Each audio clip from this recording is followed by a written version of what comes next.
Hmm.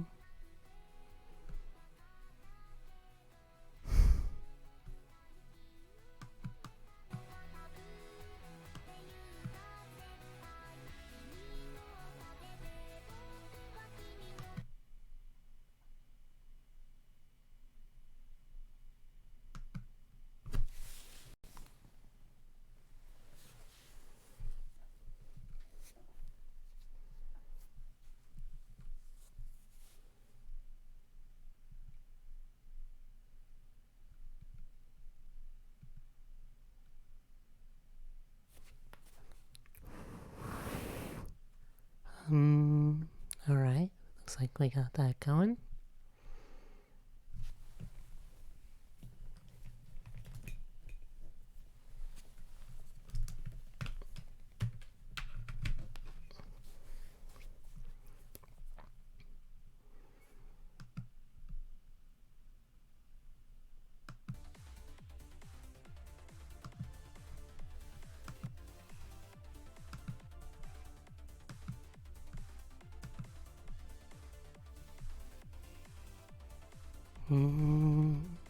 Alright, looks like that works.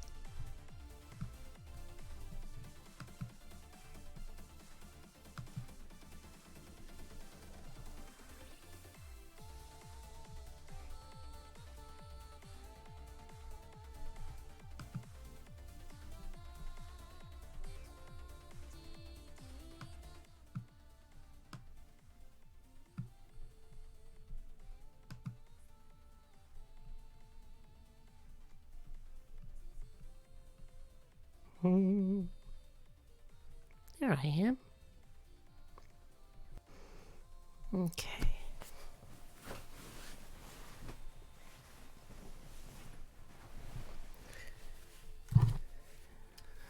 Right.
Alright. I think I got a good idea for what to do for this one.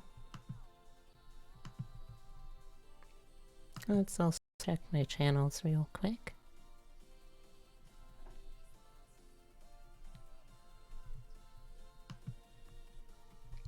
Okay.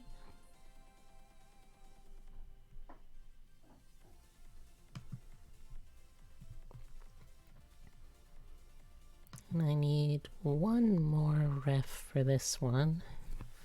So let me grab that real quick.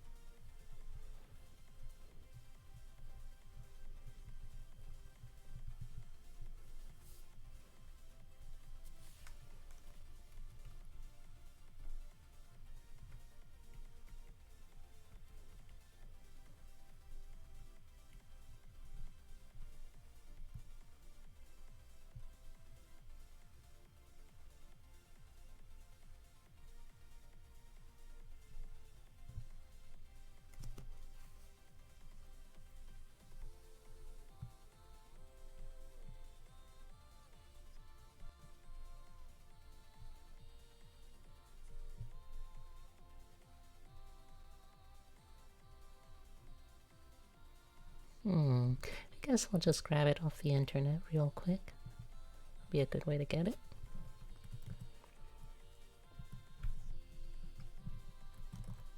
Also, hello!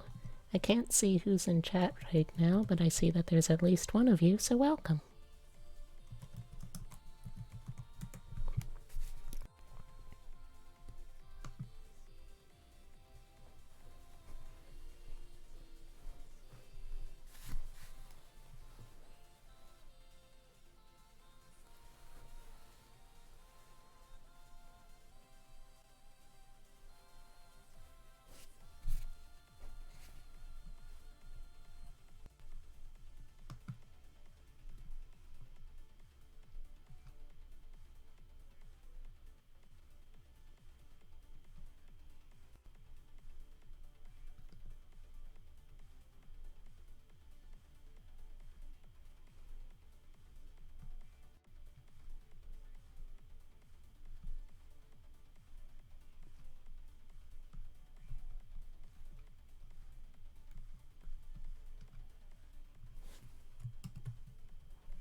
Okay, there we go. Got my two refs that I'll be using.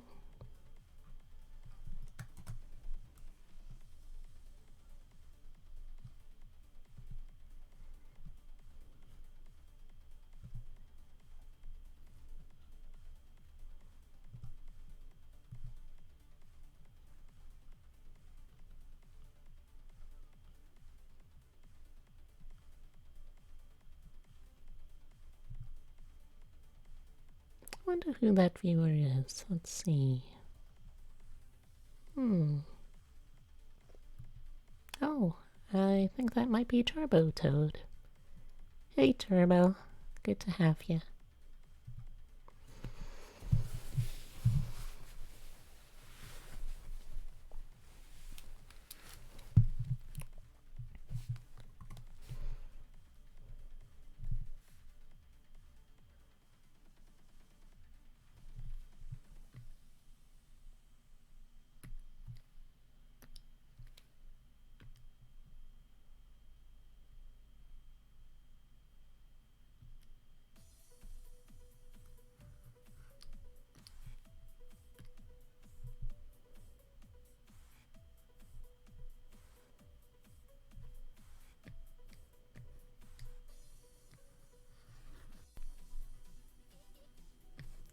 Hey Toad, I thought I saw you.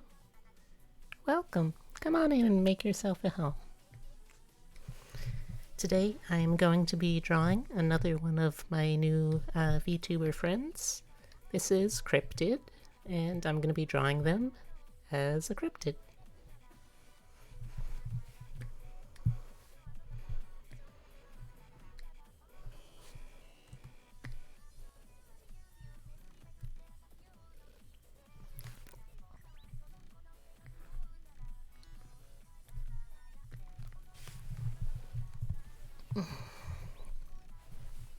Feeling very stiff today.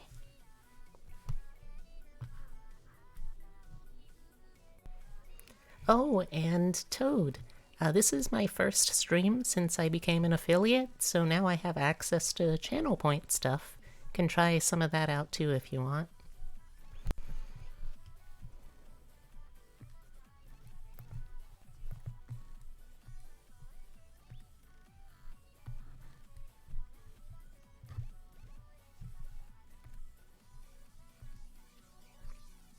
Oh, let me know whenever you do a stream next. I'll try and swing by.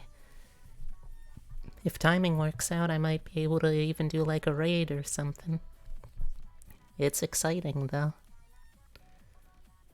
Okay, a little smaller than that. Maybe something like that. And then it's kind of a turned head, but not like a super turned head.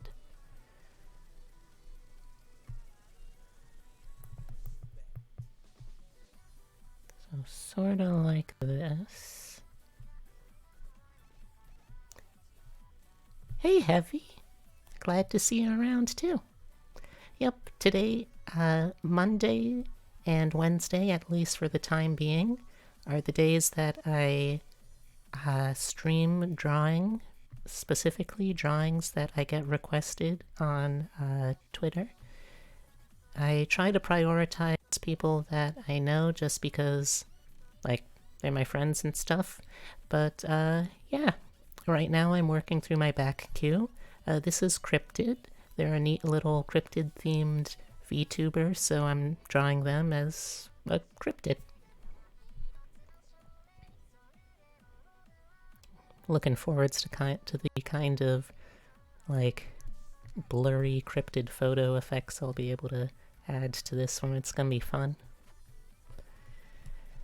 I don't have a great view of what their clothing looks like, so I'm gonna have to improvise a little bit with that, I think. But fortunately, this cape of, like, mossy, leafy fur is probably gonna help out.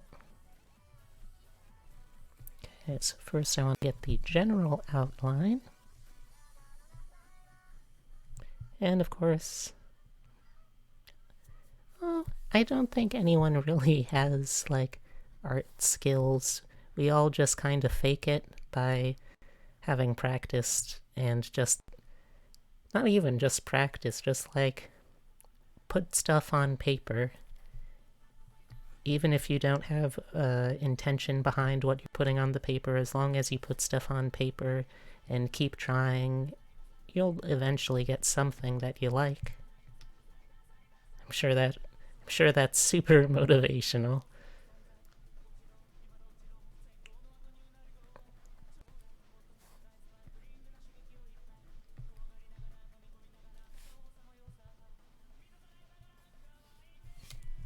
Oh, there's no such thing as built-in skill, I assure you. No one had, like, people can have beginner's luck maybe, sure, but nobody has, like, inherent skill in making art, I feel. I'm gonna have to make this smaller too. So let's take care of that.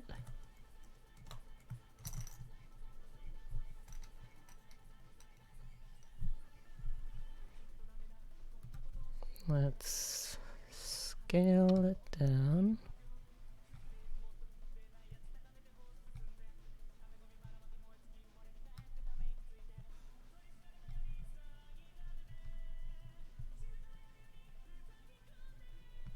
Maybe a little more. Well, how about this?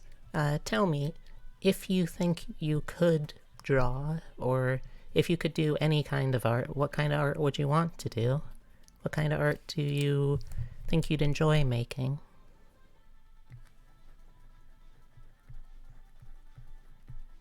Oh yeah, I'm gonna have to go even smaller with this.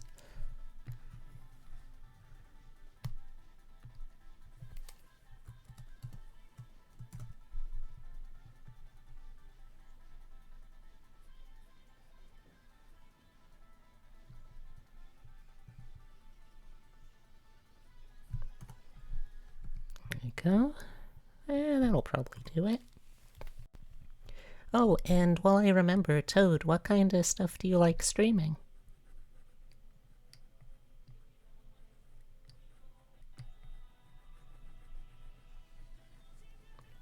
Well, if you don't know what kind of art you like to make, what kind of art do you like seeing? Because that's how I usually ended up. Well, yeah, that's how growing up I learned to draw. I just really liked seeing art around, and when there wasn't enough art that I liked, I had to learn how to make it myself. Ooh, the proportions on this are gonna be wild. I can tell already. I usually play whatever looks interesting at the time, whatever I feel, but I play games, I can't draw. You know, honestly, I am sure that is hyperbole. I'm confident both of you are more than capable of drawing. Or any kind of artwork that you want to make, really. I'm a firm proponent of the idea that there shouldn't be any gatekeeping in trying to make art of any kind. As long as you put your heart into it, and you do your best, and you do it in good faith. Let's see. I was raised on anime. Same. Well, actually, I can't even say that. Anime was just a happy accident in my childhood that, just casually ended up shaping my entire future. The 80s. You can do anime eyes and faces, but nothing consistent. Honestly, that's not a problem. There are so many artists out there that can't for the life of them do anything that looks consistent. You'll be in good company if that's a problem that you've got. In 80s, do you mean 80s anime or 80s music or art or... Oh, 80s cartoons, I getcha. Well, I mean, those are having kind of a renaissance today, really. Besides Pokemon and Yu-Gi-Oh!, Sarah's Celestial Legend was my gateway. I don't think I've heard of that one before. What's it about?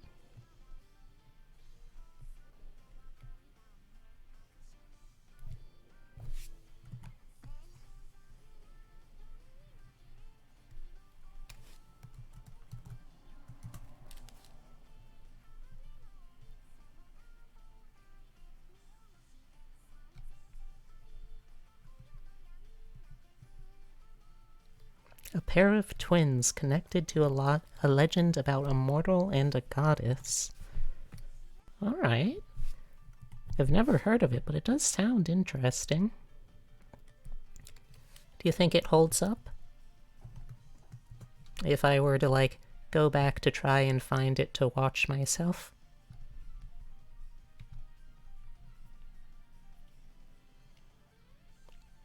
Let's see.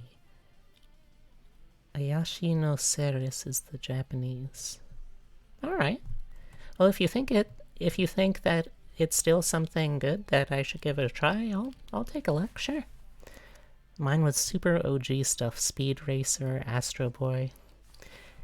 Honestly, today we look back and laugh at the kind of janky animation style that was common in that stuff, but really, I mean, it was revolutionary for the time, and honestly, the style itself is also kind of it's coming back around. Like a couple years ago, another one of those, why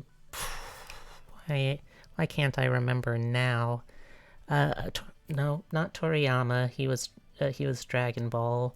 Another one of those classic Japanese animes, same company, I can't remember anymore, but Dororo was the anime. It recently got a remake, a reimagining, and it still holds up. Even if, okay, well, I mean, the anime of course is totally reimagined and stuff, but I mean, just in general, it's something that had a lot of staying power in the popular consciousness, I guess is the best way to put it. Limited art, yeah, I mean, sometimes you got to be able to keep the bottom line in mind as an artist, which is a hugely limiting factor to some people. But if you can find a way to really make limited art that still has that kind of emotional sticking power, it's incredible the kind of content that people will make.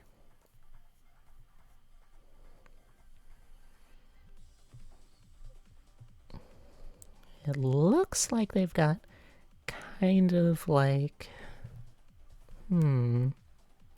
looks kind of like a poncho, maybe? That's how I'm imagining it, at least. Thank you, Ethos Spot. I don't know why the the EthosBot name doesn't come up whenever it talks, but I still appreciate it. Yes, thank you. Honestly, oh, and thank you, PromoBot. Honestly, though, I feel like EthosBot is going to actually get kind of important for me in the future. I don't know if anyone else saw, but the YouTuber who I do not like talking about has decided that he's gonna try milking the cash cow that is VTubing. And frankly, I'm incredibly uncomfortable and nervous about that. Because if you know who I'm talking about, you probably also know how dangerous a community that guy has commanded. And I'm, as someone in marginalized communities, a little freaked out, you know?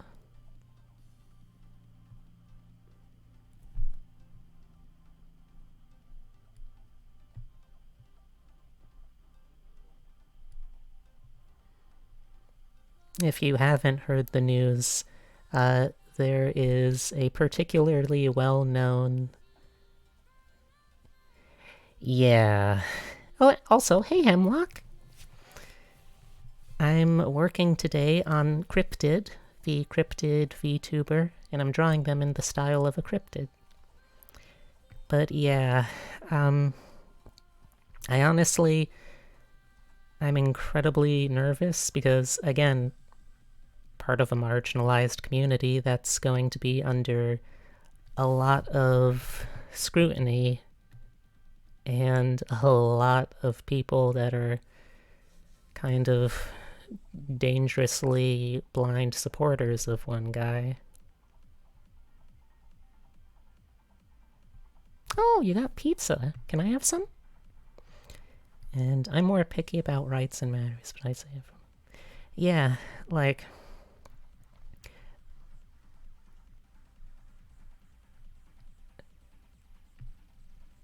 Yeah, I feel like it's one of those speak of the devil kind of things, but I'll just say that I haven't actually, to be fair. Yes, I haven't actually, to be fair, seen any of his content or anything that he's actively doing in years, but I have seen a lot of his fan content because it's usually when there is a hate crime, domestic terrorism going on that I hear about it.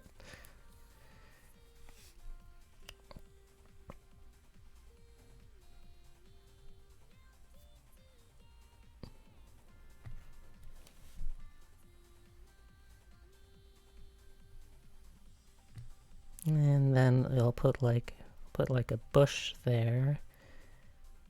And another shrubbery there.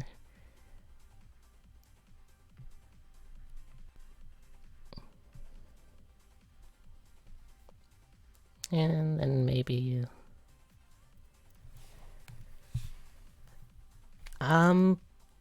you know, if you've managed to last this long in the YouTube hemisphere and you do not know this man's name, honestly, good for you. I wish I still did not know who he was.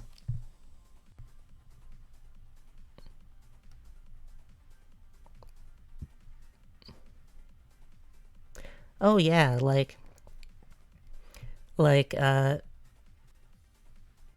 their handle actually is just straight up cryptid, and a little while back I did one of those drop your pings if you blah blah blah posts for other VTubers to see, because like I mean I'm a cryptid, and I hadn't seen any other cryptid-themed VTubers out there, so I wanted to know if there were any. And while cryptid here doesn't actually seem to be based, to my knowledge at least, I haven't asked them directly, if they're like, if there is a specific kind of cryptid they're based off of. I mean, I guess I could try and come up with possibilities, but I haven't asked them personally. But yeah, they came up, and they also volunteered when I was asking for models the other week, so I wanted to make sure I got around to them too. Alright. And I figure if their name is Cryptid, and they're a Cryptid VTuber, I have to give them, like, the most iconic cryptid photograph pose of all time, right? Like, that just seems only fair.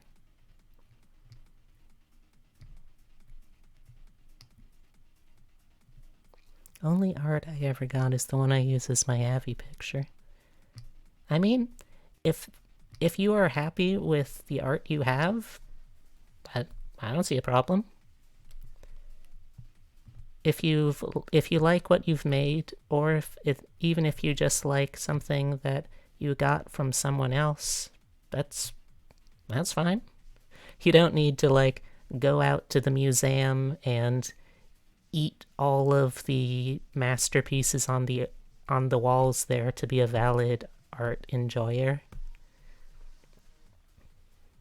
And actually, as an active suggestion, do not go to museums and eat things off the wall. They do take issue with that, I have found.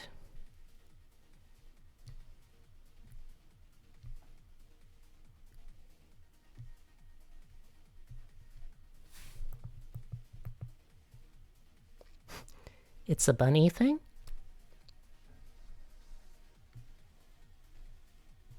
Did you get art of me and not tell me?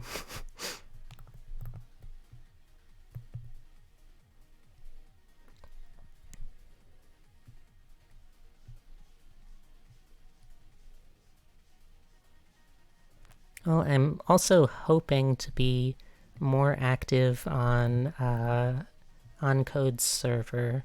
Like, I have this problem where I've joined a ton of VTuber-based Discord communities, but now I have so many that I can't keep track of them all. So I'm hoping to be more active and get to know people better in those in the future. But first I gotta figure out who I'm gonna start, what servers I'm gonna start with. There's so many. There's so many. Okay, now that I got the sketch, let's move on to the line layer. And honestly, I gotta give myself props here. Even though this was just the sketch layer, I honestly kind of love how it looks so far. Like, I'm feeling very posy vibes for my own art today, which very refreshing for me. Okay. I have a friend who suggested I become a VTuber, but I don't art, so I don't have any idea of an avatar. I mean, if it's a problem of, like, you don't know how to get started, there's a lot of tutorials for that stuff. And honestly, I'd be happy to help you out if you want with that Toad. Like, if you like what you see with my artwork, I could probably even like make a avatar that you could use. Well, I couldn't promise it'd be any good, but I could make it, sure.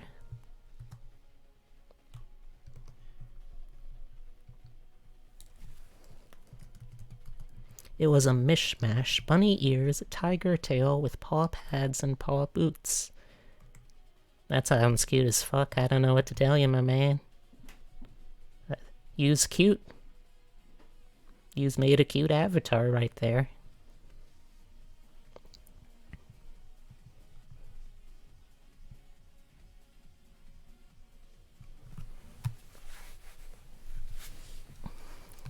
But yeah, Toad, if you want, if you're interested in becoming a VTuber, just like hit me up. I'd be happy to help any newbies out who are trying to get into this sort of thing.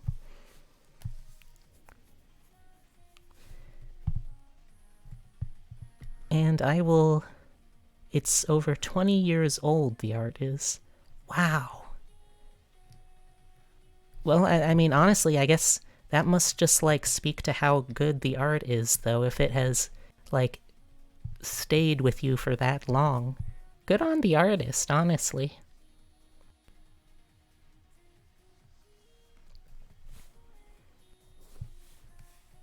Yeah, sure.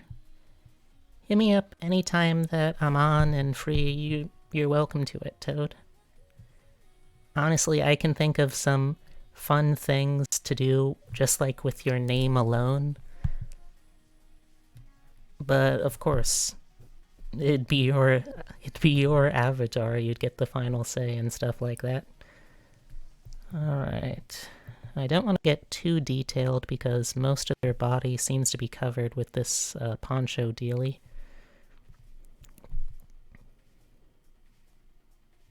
Yeah. I was actually thinking like some kind of like take on the Frog Prince, that kind of deal, you know?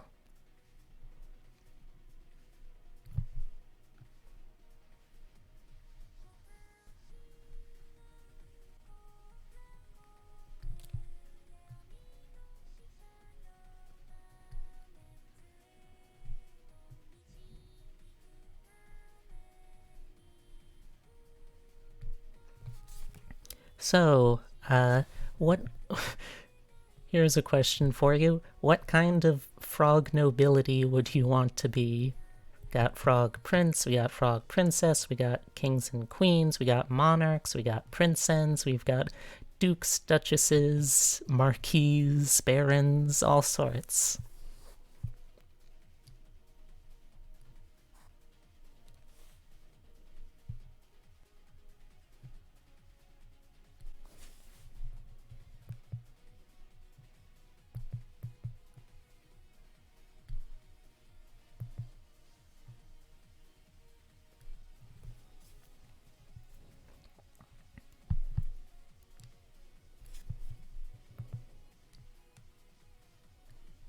Also, I don't want to jinx myself, but line art is coming along surprisingly quickly today.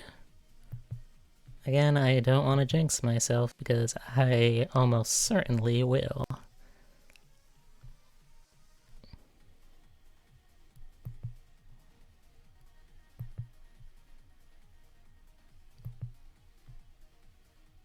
Yeah, look, you've already got retainers, Toad.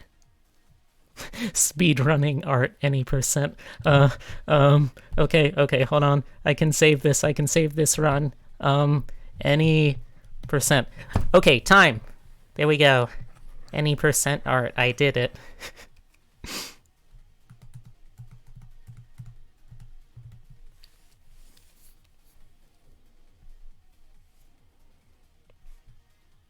Not gonna lie, I have thought about trying to get into speed running something as a VTuber, but the only idea that I really have that I think could be something is also a genuinely horrible idea, so I don't really know if I should do that.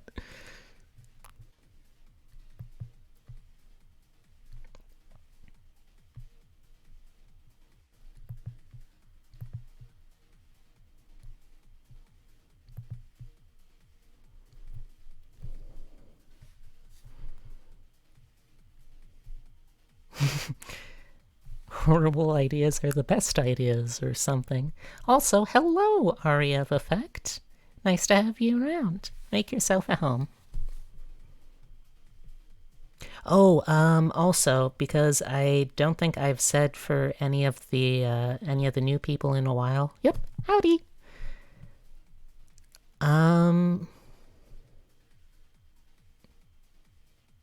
I think actually Monarch is something that would work for that because like the opposite of a patriarch in gender binary terms would be a matriarch. So I think Monarch would be in there.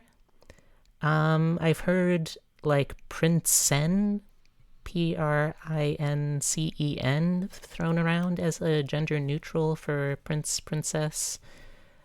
Um, I used to stream once upon a time. Now I watch the next generation do the same. That can still be a noble goal. What was I gonna say? What was I gonna say? Oh yeah. I'm I was actually considering for a little bit Prince and Toad. I like that. I was thinking for a little bit of trying to speed run a Nuzlocke challenge of a Pokemon game. And like I didn't do that because I like to speed run. Though I enjoy watching them, and I didn't do that because I thought it would be a good idea. I came up with that idea. Oh my god! Hemlock? Oh my god, Hemlock.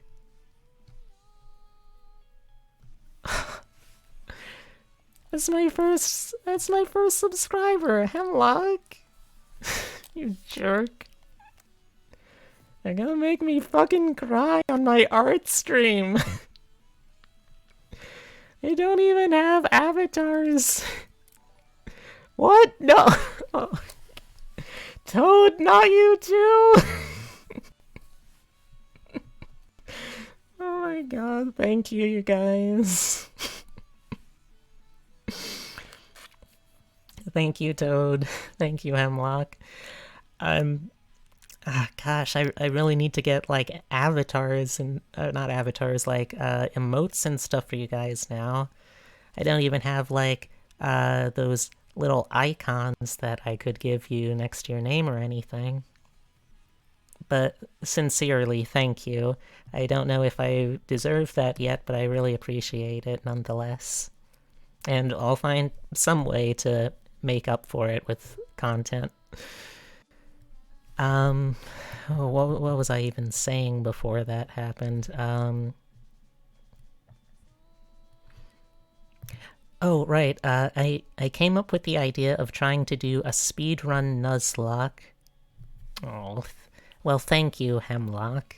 I like your content, so now I'm gonna have to pay for it too, huh?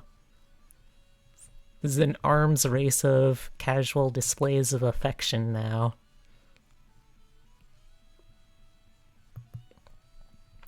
But I came up with the idea not because I like Nuzlocks or doing speedruns or anything like that, but because I realized I looked on after I streamed for like 20 more hours, maybe. Yeah, I looked on speedrun.com and I realized while there were a ton of world records for different categories of like Pokemon game and stuff, there was not a single world record listed for anyone who has ever done a speed run of a Nuzlocke before. So, you know what that means?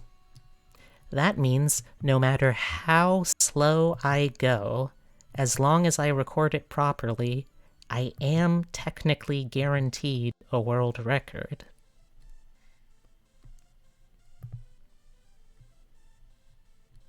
And I don't know about y'all. Exactly. Like, I don't know about y'all, but that's very tempting for me to try to do now. Exactly, but to that I say, Heavy, to that I say that is cowards talk. That is the talk of people who are too afraid of randomness to try and do something new and utterly stupid. That is why I will try to be the world's first and maybe only speedlock, Yeah, that's what I'll call it, a speed lock.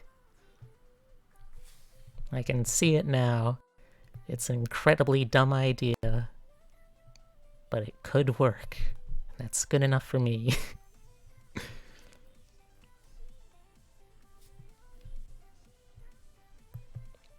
Oh yeah, like, I'm not entertaining the idea that I'm gonna be good at it, but I don't have to be good at it if I'm the first.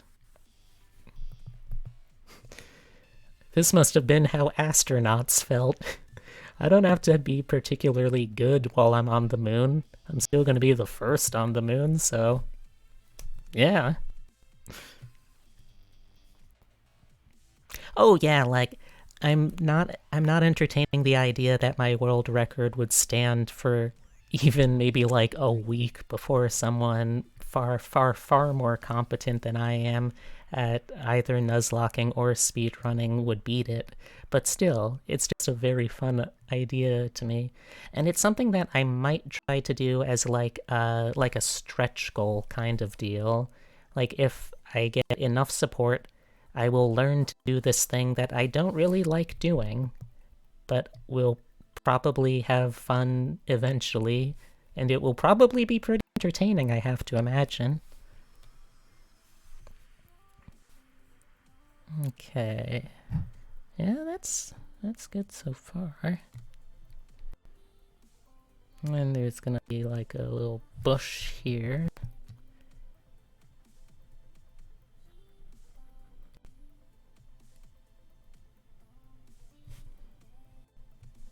And then paw for... They kind of have like very slightly digitigrade feet. Like they're walking on tiptoes. So I gotta reflect that a little bit.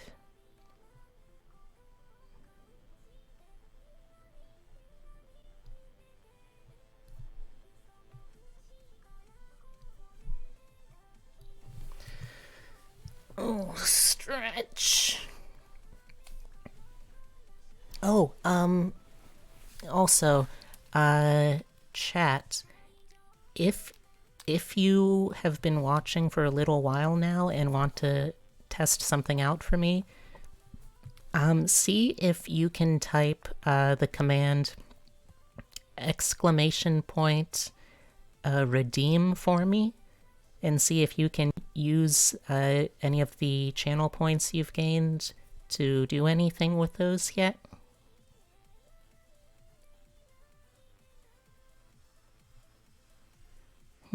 Okay. Let's see. I guess it's something that I still need to set up.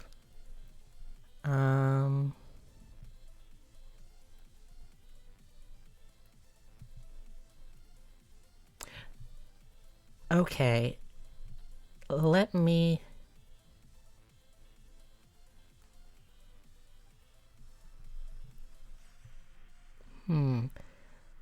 Let me check something real quick, because I've got a list of things that could be fun to do, especially now that I've got servers to do, or not server, but affiliate status to do it with.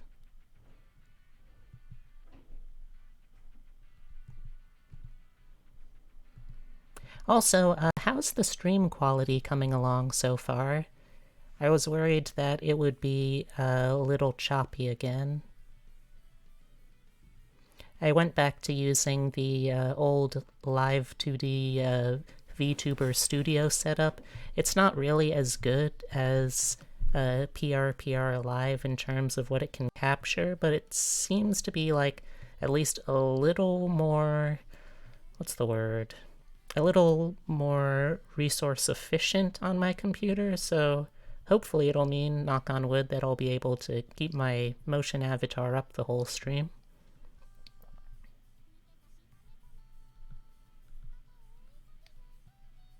Oh, good. I'm glad to hear. That's a huge relief.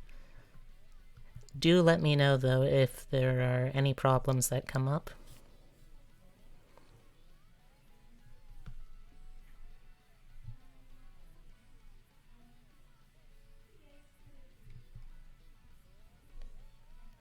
Okay, so I don't know if it's fully enabled yet. I'm gonna have to look into it. But there are a couple of commands that you can try if you've got the points for them. There is the command keywords are say so, uwu, ara ara, sing, I think. Those are all of the commands I can remember, at least. So if you've got a couple hundred points lying around, you can try some of those out. And I'll see if it actually works and shows up on stream for me.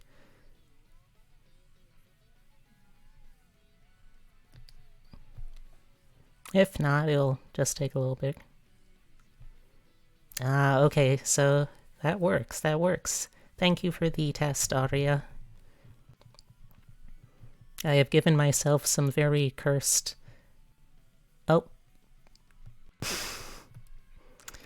Thank you. Thank you, Hemlock. Okay. So, this means that for the next 2 minutes, I can only talk in an uwu voice like this. I blame this all on you, Hemlock. You didn't even take the points away? Well, fuck me then.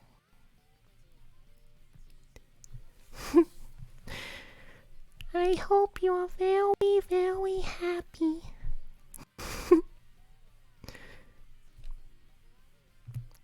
You've ruined me, Hemlock. Now no one will take me seriously.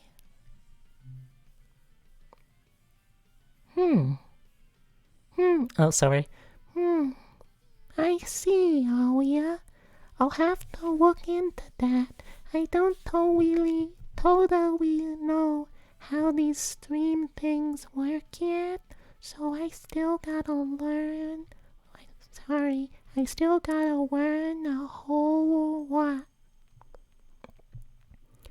So how was everyone's day? I hope it was very, very good.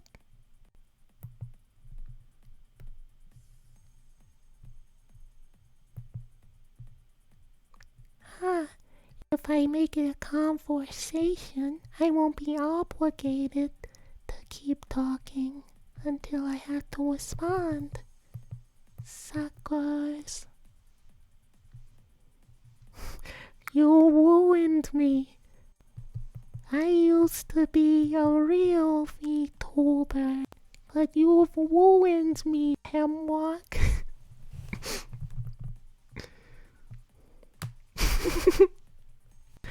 Well, I'm very glad I could make your day very interesting, Aria.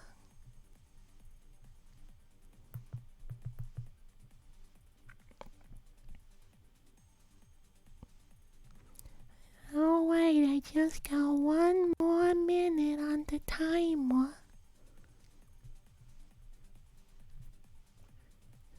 Now I'm a VTuber? Oh, wait, hold on.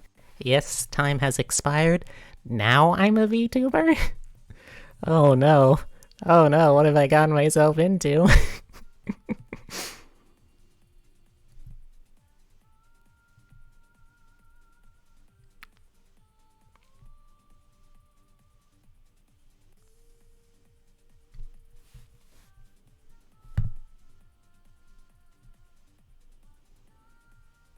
But I'm glad to know the command works, even if the actual points going up and down don't quite work yet. Honestly, uwu voice is actually, at least if you can call what I just... let me put it this way. Do you think that you can call what I just did an uwu voice? I'll lead in with that. Because if you think that's an uwu voice, it's honestly not that hard to learn. Granted, I also went to art school. Oh, thank you, Promobot. I also went to performing arts school, where I got my degree as a foolish professional fool. A version of it, I'll take that. But yeah, I guess if I wasn't a professional fool and didn't have that kind of training, it might be a little bit harder, but it's not that bad, really. Just something you got to acclimate yourself to.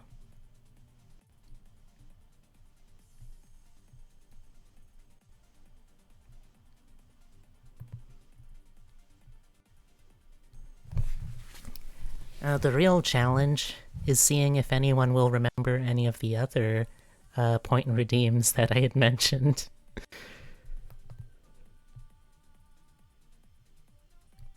Because if anyone does, I might be in what I call real fucking hot water. The problem is one of my redeems is to keep things swear-freeze.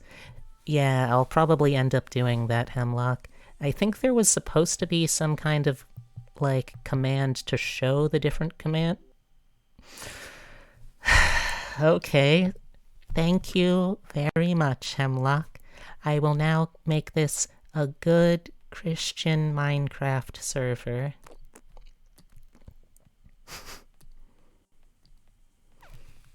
So now for the next 2 minutes, I must forbid myself from using any foul, uncouth language.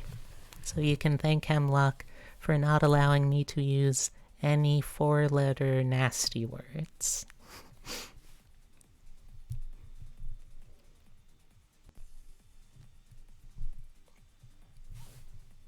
So now that I'm forbidden from being unsay-so, is there anything that people want me to talk about in chat to try and challenge that? Whatever it is, I can take anything that's unsay-so and make it say-so sounding again. I have great skill for the art of conversational, totally innocent innuendos. Many variations of it, like English or Spanish dialects. Yeah, honestly, that was one of the biggest disappointments in my teen years.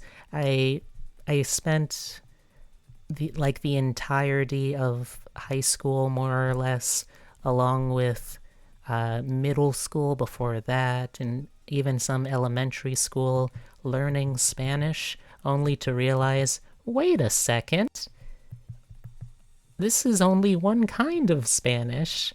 There's so many other kinds, and I don't understand what any of them are saying. And at that point, that was also the point when I just sort of decided, wait a second, I'm a huge weeb right now, so why am I bothering learning Spanish when I'm going to be trying to learn Japanese instead? I mean, it's also just that I'm not very good at learning languages, so it's going to take a while either way. See, I'm not sure if I was learning Castilian actually, because like one of my teachers, one of my Spanish teachers was like a actual embrace the weeb side, yeah. Like one of my Spanish teachers was a more formally trained, traditional Spanish speaking, like Spain with a capital S Spanish speaking guy. But another one of my Spanish teachers was Peruvian, so obviously she spoke Peruvian Spanish, which is very different. So it was a weird melting pot of language learning that I didn't even realize was a melting pot until I was already 7 years deep.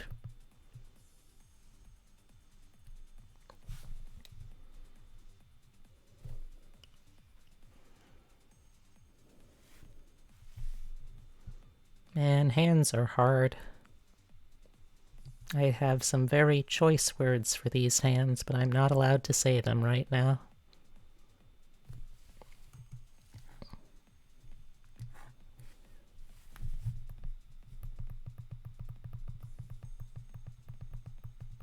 Let's try undoing some of this and redoing it a little bit.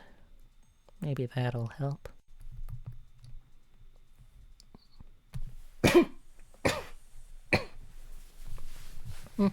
Sorry about that, a little bit of cough.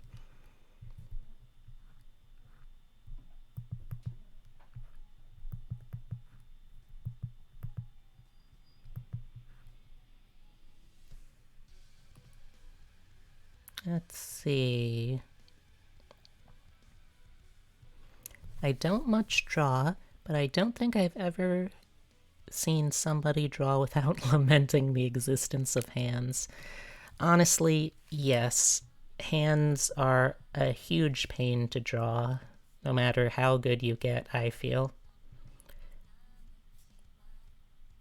Being in the teaching profession for a long time, you see things. Oh? I like drawing the hands as mittens and adding the fingies. Honestly, that's a pretty good way of approaching it. I always forget how many joints are in a finger. But that's interesting. What do you teach, Heavy?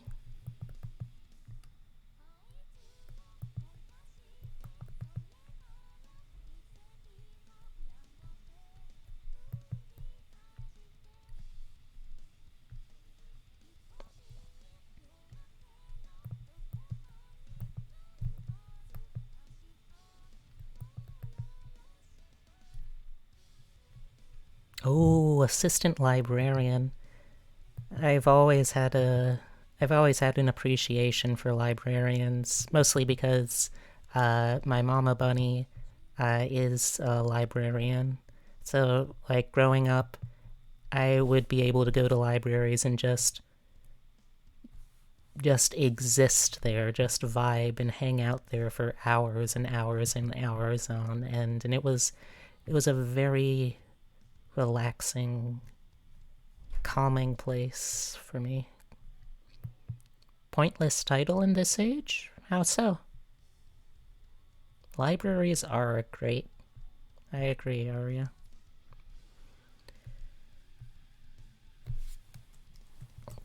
I mean, like all public institutions, libraries have problems with how they're run, but in their concept, and often enough for me in their execution, I feel like they're a very important and positive force in the general communities they serve.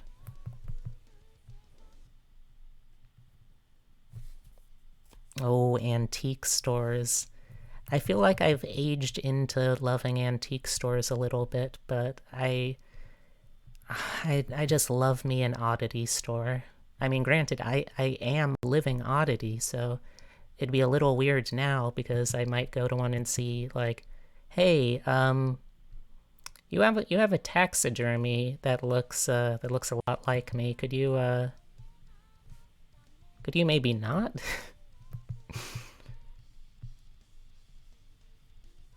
But I do enjoy a good antiquing session if you've got like a whole huge warehouse steely of antiques. That's great. Or like sometimes districts and stuff.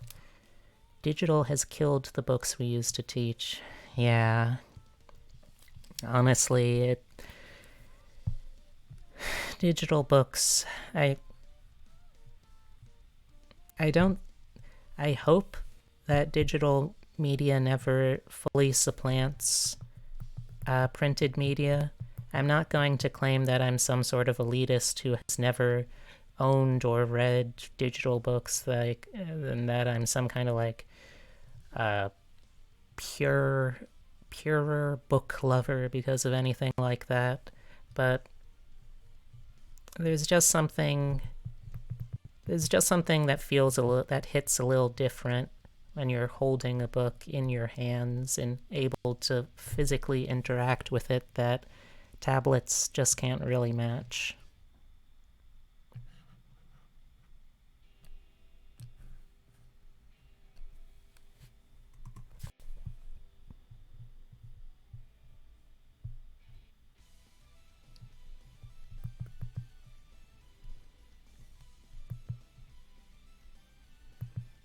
Also, as a total aside to anything we've been talking about, I have never really listened to Vocaloid music before, like as a serious thing outside of just random MMDs, but it's really fun. Let's see, War of the Worlds, Harry Potter, Little Women, even Arthur. No one knows what these are these days.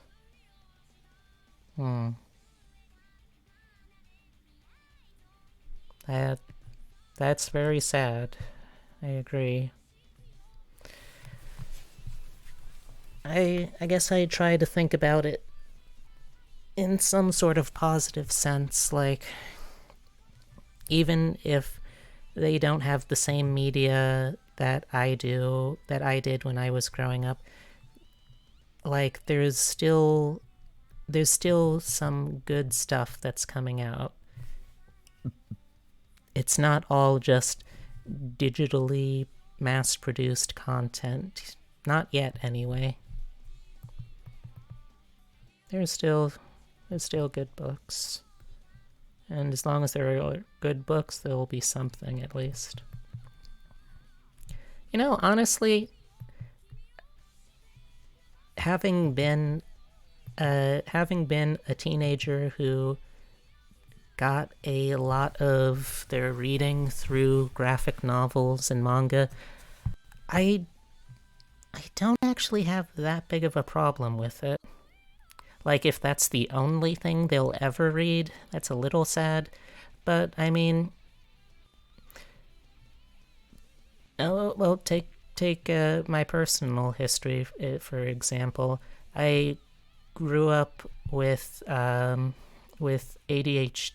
and that really made sitting down and reading and focusing on something just very challenging for me to do in any sort of long stretch. But if I were to try and do something like just a traditional picture book, I would have felt like I was some kind of idiot, that I wasn't good enough to read anything proper. So honestly, I'd rather have kids read manga and graphic novels and stuff than not reading anything at all. If pictures help you read, good on you. Oh, problem is my school is K through 5. DBZ is considered too violent. Yeah, that does make it somewhat more difficult.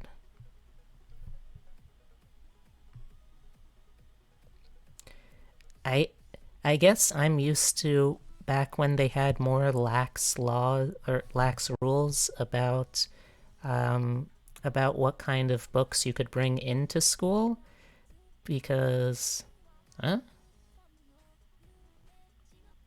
was weird. Don't know who that was. But there was when I was in K through 5.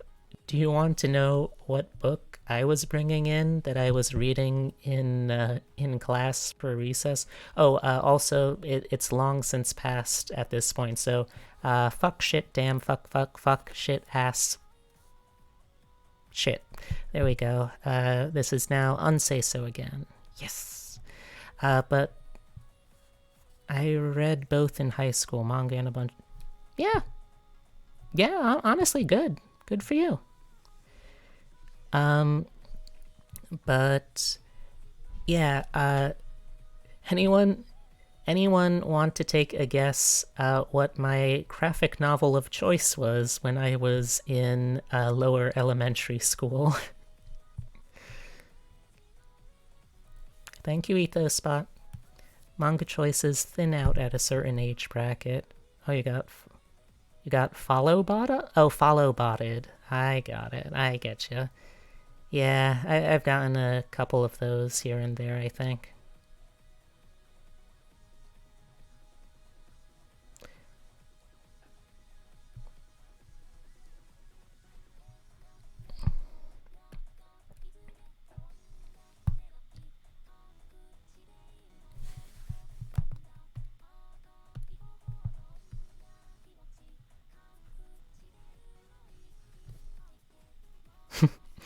Yeah, I'm a real big leagues professional stream doer. But yeah, when I was in like fifth grade, I was bringing in Ranma one half to read during recess, and let me tell you, trying to hide all of the comic nudity in that manga is it's a fun thing to try and do when you are a small child.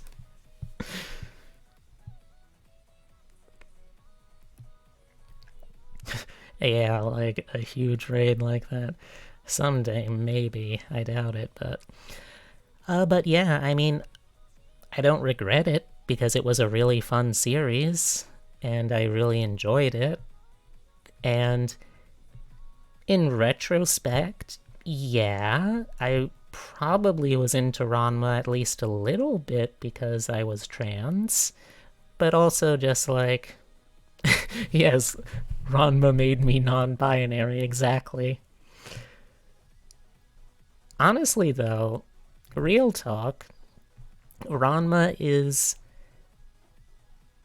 at the start of the series, I feel like he is intended to read as cis, but by the end of it, he is definitely somewhere on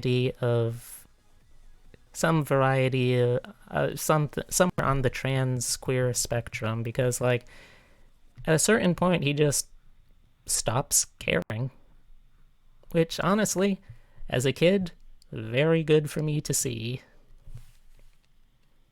Video games made me learn English. Oh, so you're a ESL learner? Or you were an ESL learner then, Heavy?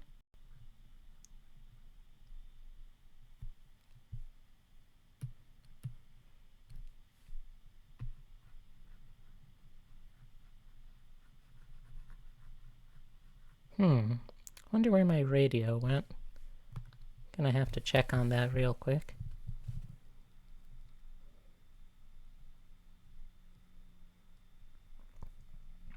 Well, what was your first language, if you don't mind me asking?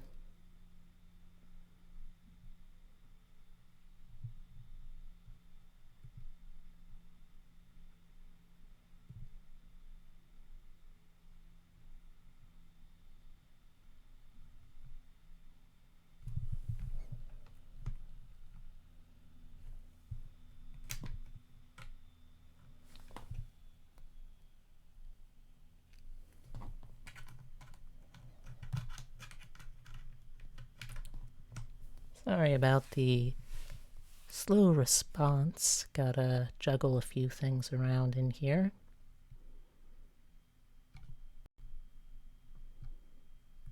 Let's try going back to my home page, maybe. Maybe that will make it easier for the radio to connect.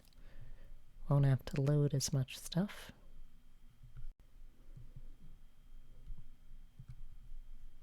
In the meantime, let's check chat again. Spanish.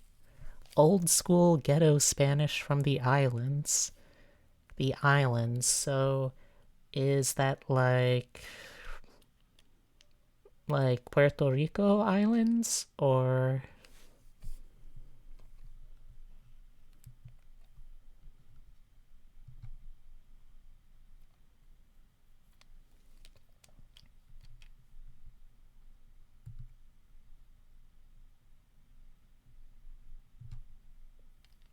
nice, nice.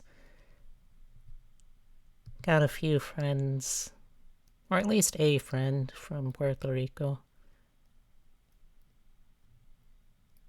I do hope that at some point in the future, this not particularly good country that we live in, or I live in at least, that I won't officially say because I'm sure there's someone somewhere on Twitch that would, like, pull the trigger on me, so to speak, but I do hope at some point we either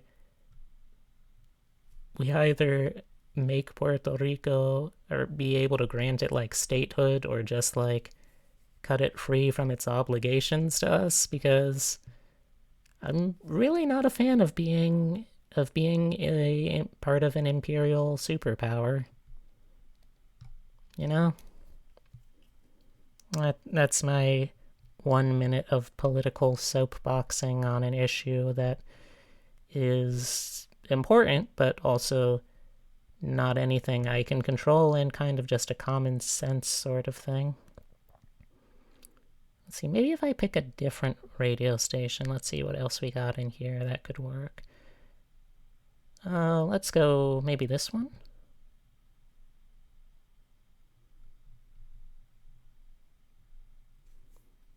Come on, radio. I know you can do this.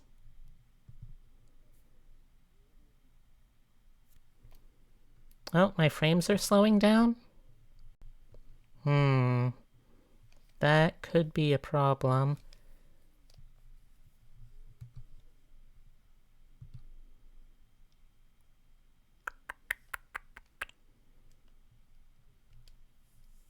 Oh, you know what else I can try then? I got something. When B is president, we'll be okay. Oh god, I don't think I could ever do that. Alright, let me see. Hold on, let me try fixing something real quick or switching something around. So if I go here, and if I copy this,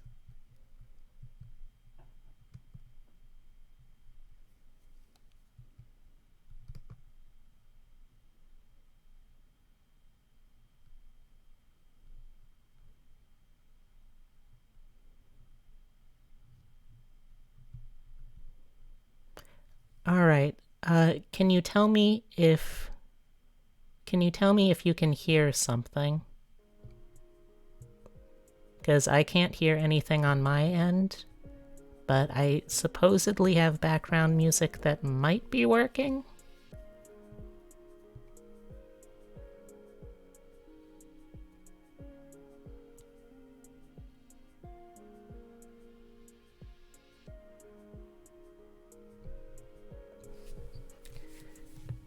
Anyone in chat? Alright. Is this good? Again, for some reason, it's not actually letting me hear it.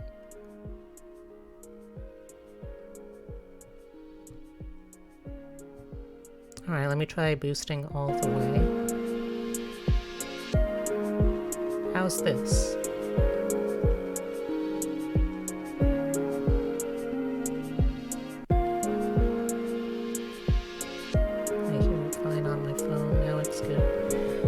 So I'll try doing this background music. Again, for whatever reason, I can't actually hear it myself, which is a little bit of a problem, but hopefully, as long as y'all can hear it and it doesn't get too annoying, then it should be fine still, I hope. Also, let me quickly shout out the person who did this for me, because I want to give her all the credit that she deserves.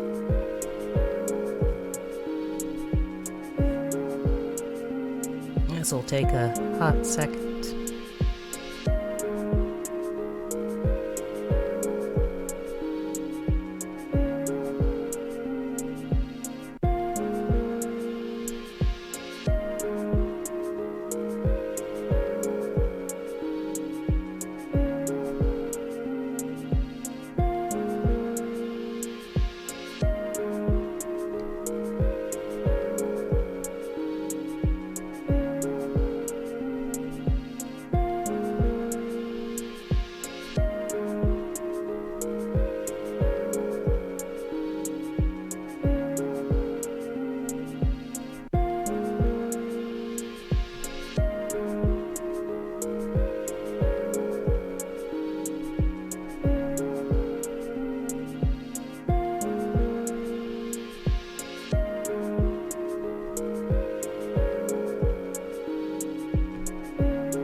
Okay.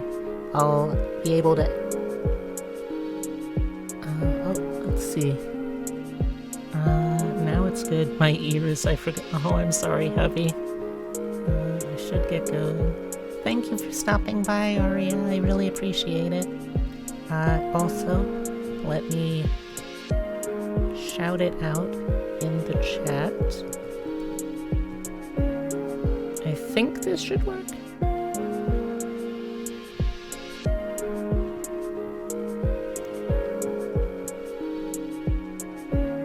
Or not.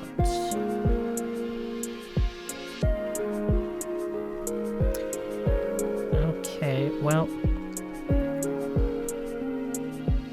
if you like what you hear, here is the artist's Twitch account. There we go. That'll have to do. So now I can take the background music, copy it, and bring that into the drawing channel. There we go. Okay. So, now I should have a slightly easier time actually running things. Hopefully it will reduce the lag a little bit, and we can get right back on into work.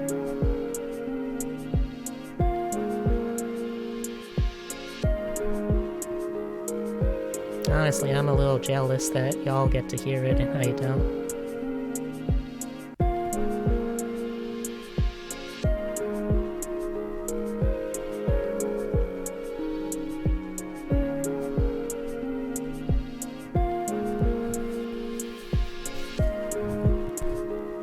I really like the atmospheric sound of it, but I worry that my channel might be actually just like too bright and cheery at the moment for it to be totally fitting.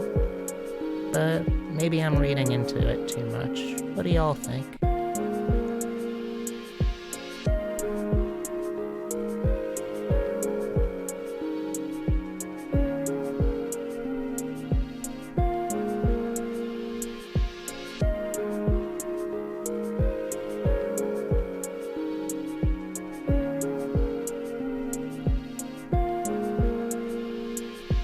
It's fine?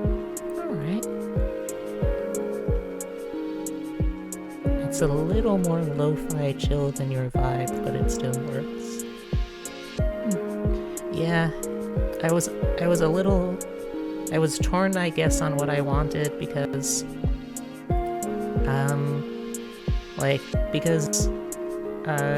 Suzuka was basically offering to do free work for promotion, and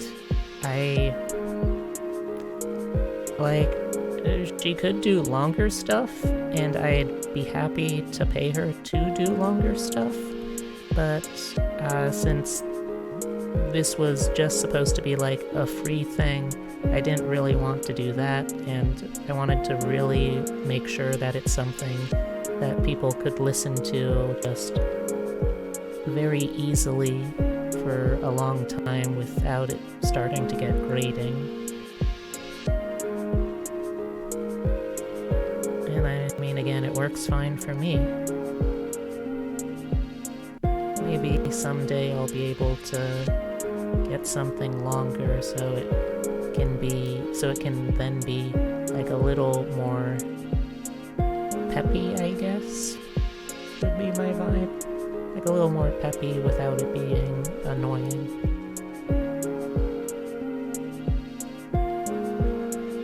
Oof, let me tell you though, that is kind of a huge mood for me all the time now that I think of it. Just like, I want to be peppy and energetic because I like being happy. I also don't want to be peppy and energetic because I come off as overbearing, and then I worry I will drive people away. Hello, and thank you for tuning in to Peculiar Little Rabbit's Weird Mental Venting Hour, I guess. I guess this is a vent stream now. Anyone else have that thing though? I feel like it's a very common thing if you have any kind of like autism spectrum disorder like I do, where you just never totally know what people think of you. So there's always just this lingering worry that, okay, they say they like me, but what if they hate me? What if this is all just like some super long con that they're pulling for some reason? Are they gonna like try and pants me in the middle of school or something? That would suck. Now this is just getting weirdly specific again.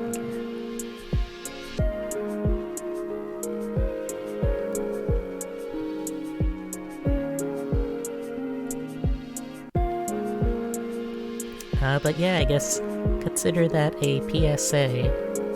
If I ever act like I'm uncertain of if people like me, it's because I'm uncertain of if anyone really likes me. I have this thing where my brain's just like tunes that out until someone says something that might be construed as, "You are slightly annoying to me," and then I freak out. Yeah, I feel you there, Hemlock. It's always the little things, too, that get you. Like, it's so rarely a case of someone just outright saying, "Look, I really dislike this about you," but it's so often a case of, "Do you have to be so loud?" or something like that. Stop reading my mind, it's been too long since those voices have been bouncing in my head. I'm sorry, I hope I didn't awaken anything in you that needed to stay asleep heavy.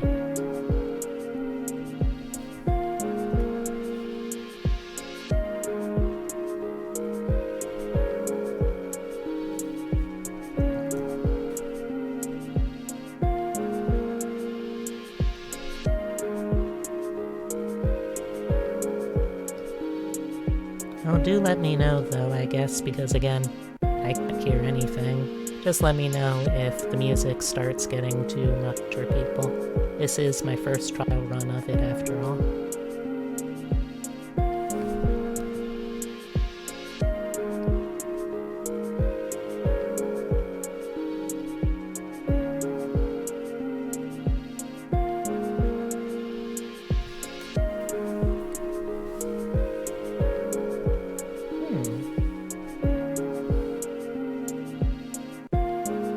Classified as a kid for being considered weird?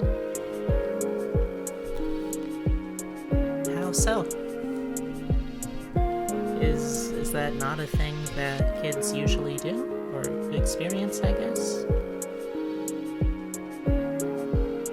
It has been many years since I was a kid, so I don't trust my recollection.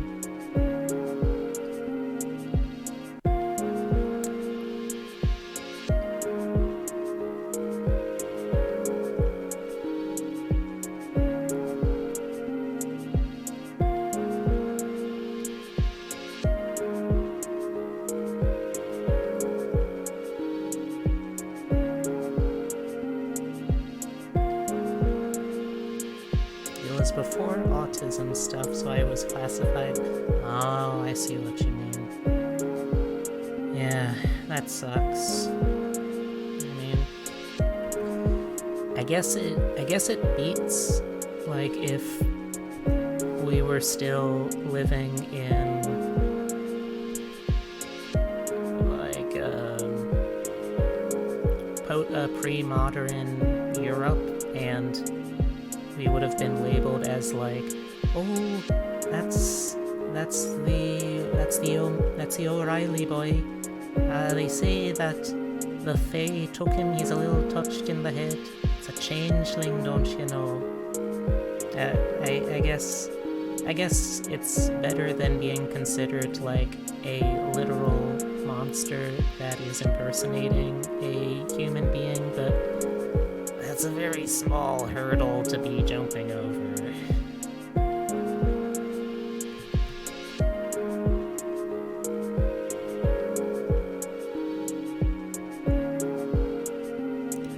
One thing I will say, though, speaking of changelings, and I think this might have been something actually that came up the last time I was doing an art stream, Hemlock, but I learned the other week that apparently at one point in relatively recent medical history, the general term for someone who was somewhere in the trans spectrum was a sex changeling, which on the one hand, very demeaning to be to basically be reduced to the binary concept of, do you want this kind of set of doodly bits, or do you want this kind of jumble? On the other hand, though, I do be liking to be compared to fairy creatures.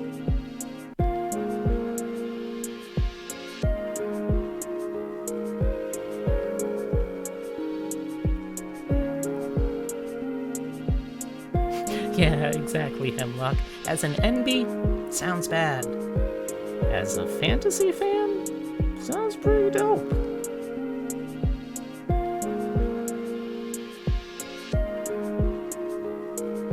Definitely one of the cooler, unfortunate words that would have been applied to me throughout history, I guess.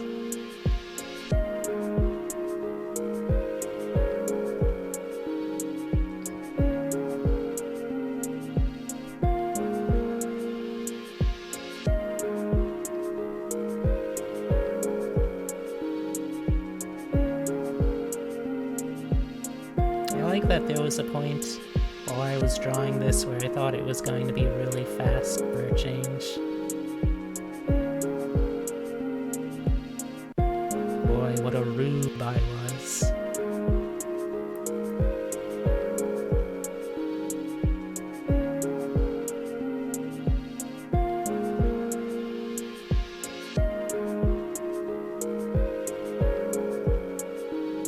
As a kid, I downright hated other people. Not social, total introvert. I lived in my little world. Yeah, I can relate to that. I think there was a brief window for me. There's like a brief window where the socializing parts of being autistic don't really look that out of place compared to other kids, and you can kind of just like wing it for a little while. I mean, it helped that I was being perceived as male at the time, so it was easier to diagnose me as autistic than if I had been AFAB instead, just because, you know, medical sexism.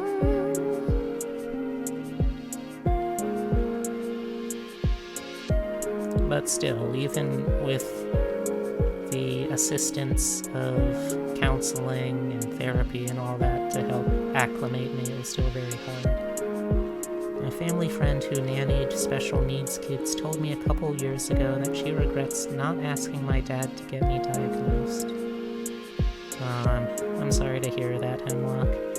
That is rough. It's the sort of thing that, like, it still could be a very useful thing to get done for you, because then you'd be able to do things like potentially apply for disability help. But at the same time, there's also sort of a sense with some people I've talked to where, well, it has been here and just not officially been here most of my life. What difference would it make now? Which is a very sad way to think of it, but I can kind of get where they're coming from.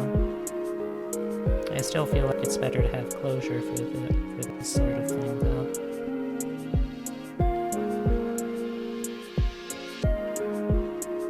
It would have been nice for when my guidance counselor hated me for being lazy. Wow, you were a literal child. Children they should not have to be expected to be productivity machines. I hate when that is something that gets brought up.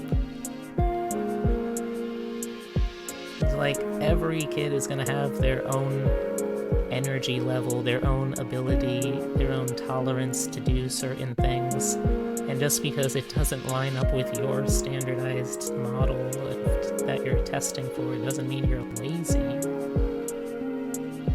I had to write down all my assignments and get her to check and sign the book. Oh yeah, I remember those like little plastic dinky agenda books that they would make us have in high school and elementary school. Actually, no, I don't think elementary school, just high school and middle school maybe. But I always hated those because I could never, ever remember to actually do any of that stuff. So it still ended up just getting lost and forgotten, and I hated every minute of the schoolwork that I had to do because, like, I think I got better at working out what days I could safely skip doing certain homework because the teacher wouldn't check it, or I thought I could just like get away with it, or maybe I'd have time in the morning to fix it. Like, looking back on it, I never stopped loving to learn stuff. I just really learned to hate how schools taught stuff. Which is really sad because I still really like learning things. Now I unironically keep a planner because I like decorating it. I felt so bad to only put down stuff that made me mad in a planner. Yeah, I feel that. I didn't have friends till I started working in the school. It took a lot to get through my shield. Now though, I just wonder if people are happy with me.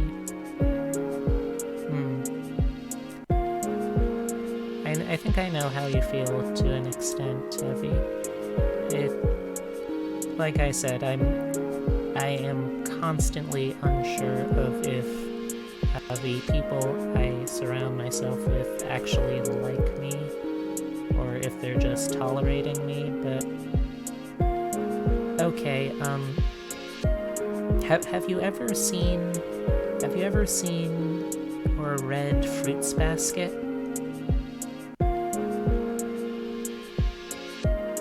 Also same Hemlock. I'm not good at live 2D, but I did learn it, and I did do it entirely just because I wanted to for a fun side project that turned into this whole thing.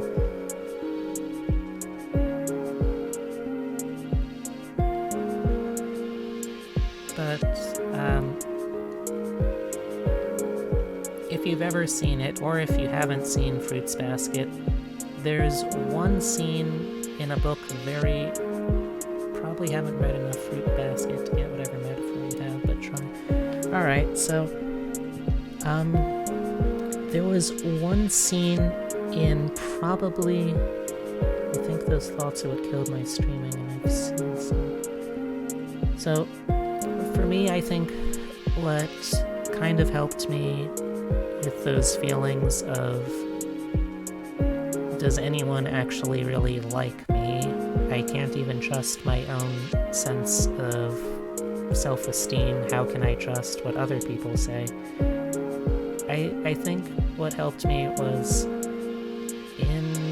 it's like in the very first book of Fruits Basket. It's been too long since I've seen the anime for me to remember how it's adapted there, but there's a scene between Toru and Kyo, who, if you need the refresher, Toru's the female protagonist. Kyo is one of the two possible love interests. He is the zodiac of the cat as opposed to the tiger, and he is just dealing with constantly being isolated and alienated and feelings of being despised by his extended family and all that. And And what Toru said to him is that I don't think anyone is actually born liking themselves. I think that it's just something that you have to hear people around you say over and over and over again, and eventually it starts to stick. It might not be something that you believe in from yourself,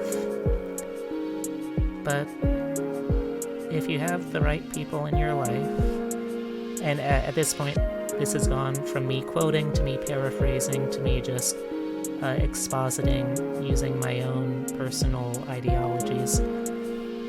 But I feel like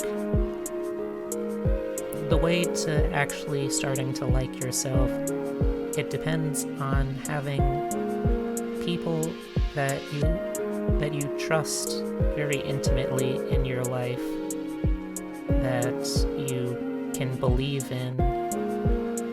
And like, if you can't trust yourself, that's something you can work on. That's something you'll get to, or at least get closer to eventually.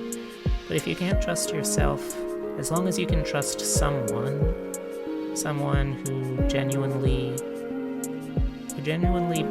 likes you and will be able to remind you of what it is that they like. And even if you have so much self-doubt or all kinds of self-gaslighting or anything like that, as long as you have one person that you can believe in who likes you, I think that anyone can learn to like themselves. That's just me, at least.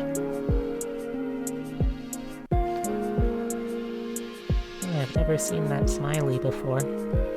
It's cute, though. And, like, imposter syndrome. Yeah, it is kind of imposter syndrome, but I guess I think about imposter syndrome this way.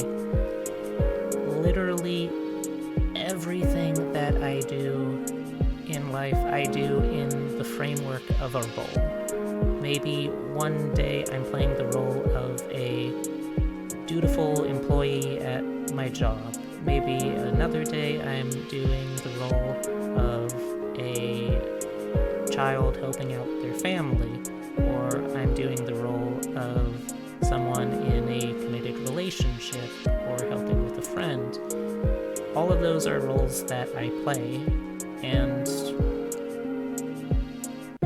I mean, if I took away all of the roles that I play, I wouldn't be anything, because I'm defined by my relationships. So you only actually get to really control half of who you are in that sense. God, you know, I commented a while ago on something that I said that I was worried I was gonna turn into like the philosophy VTuber, and here I fucking am, turning into a goddamn philosophy major. I didn't even like philosophy. What have I become? My Swedish friend. But yeah, I think that the best way to work towards combating imposter syndrome is, again, if you can't trust yourself, trust the people. Next thing we know, you'll be a guest voice on Philosophy too. Guy, hope not. I like, even just saying the Philosophy VTuber, all I'm imagining is one of those terrible libertarian talk sprite rant sonas.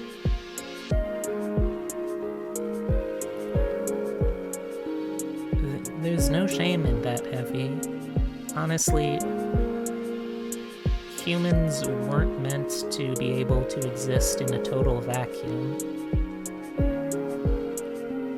anyone, introverted or no, needs someone else in their life. Not all the time, maybe, but you still need to have someone there that can help you out. Maybe not in person. Maybe not regularly. Heck, maybe it's not even someone that you even know, but everyone needs to have someone in their life that will help them out. And I mean, I'm just half of a taxidermy jackalope on the internet, drawing a cryptid as Bigfoot, so what do I know? But, I mean, from the little that I've experienced of you so far, you seem to be a very genuine person. You seem to be very interested in learning about other people. You seem like a pretty upstanding guy to me. And again, well, I'm just some internet rando. If there is stuff that I can do to help out with that, yeah, go for it.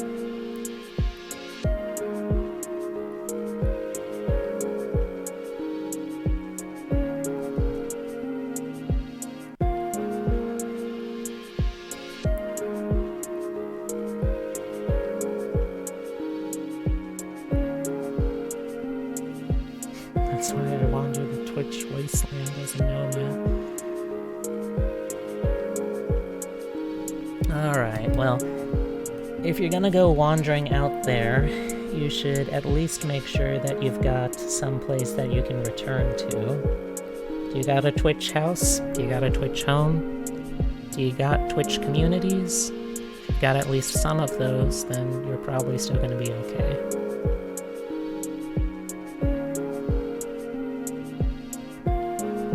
And if you don't have some of those, well, I'm sure we can help you find some.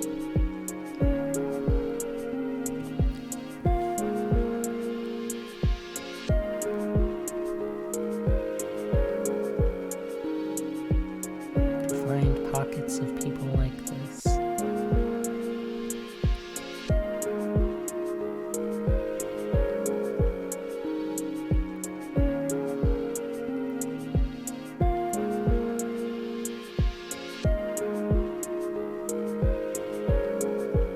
Yeah, like, genuinely, I'm not even gonna pretend to think that I can be there for every single person who's ever going to step foot in my chat, but like, at least while I'm small, I can still do stuff like this, so yeah, if you need to talk, or if you need a space to like not have to think about stuff for a while, I'm happy to try and provide that.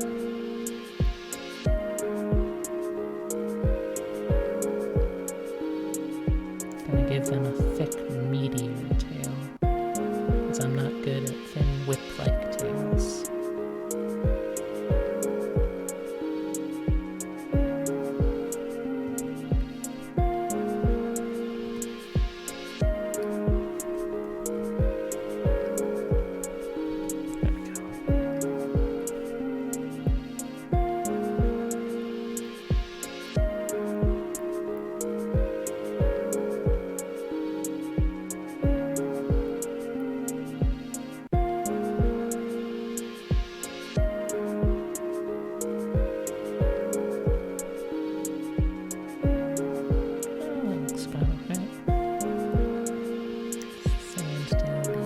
A bit.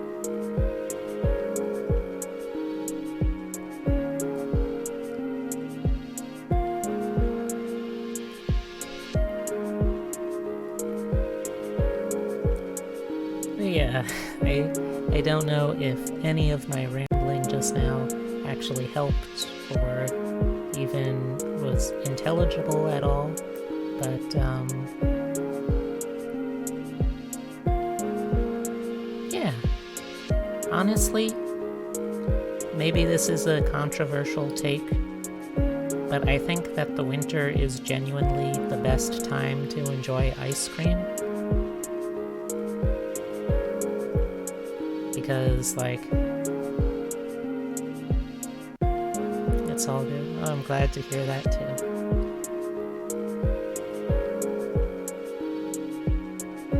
But yeah, ice cream in the winter is kind of the best time to have it. Come at me if you don't agree.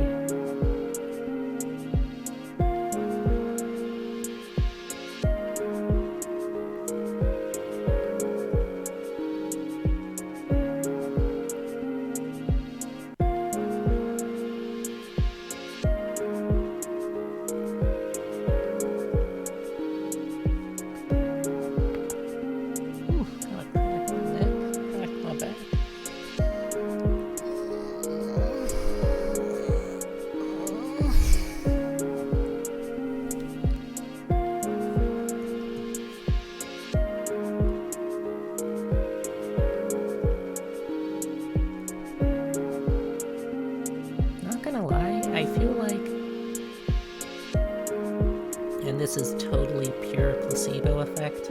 I feel like I have gotten like a cuter sounding grunt, I guess is the best word for it, when I stretch since I started transitioning.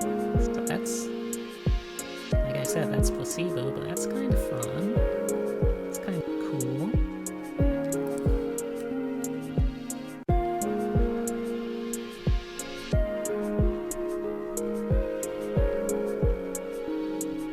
Thought about streaming again for a long time, but my mind goblins keep yelling at me. Mind goblins yell at me. That isn't very nice of them. Most goblins I've known have been fairly decent people. Are there specific goblins that bother you more than others?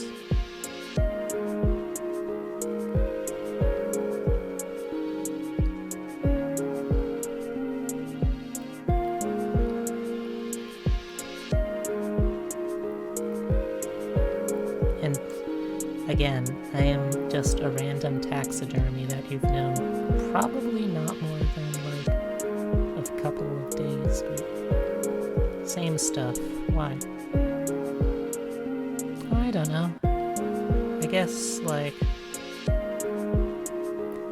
I wasn't expecting that I'd be able to say anything to magically make you feel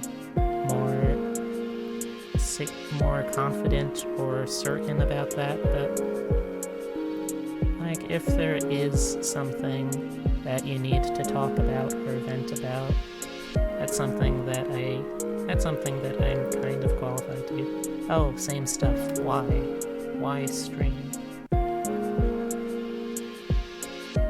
Counterpoint. Why not stream?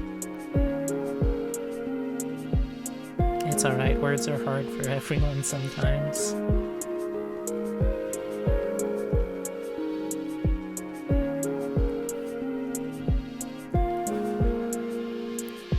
But yes, that would be my counterpoint for that particular brain goblin.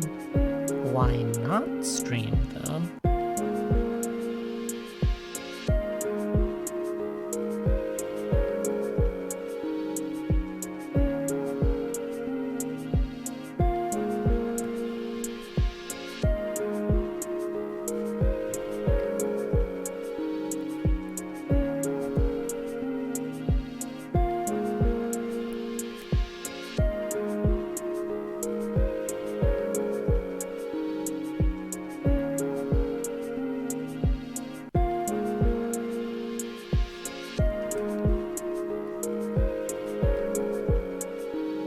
Like, again, from what little I know of you, Heavy, you seem like you're a pretty interesting person.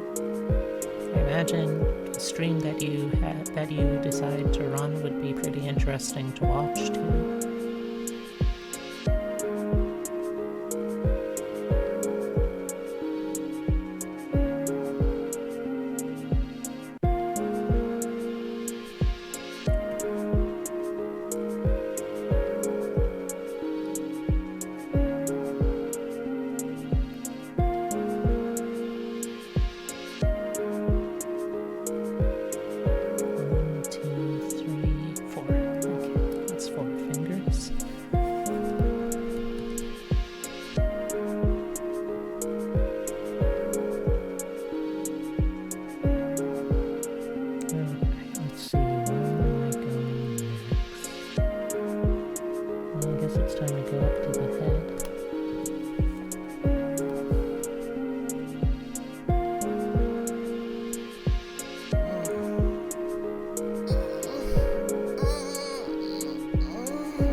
Currently, I have nothing. Most videos say you should have to even start. Well, I don't even have a PC. I'm talking through an old Xbox.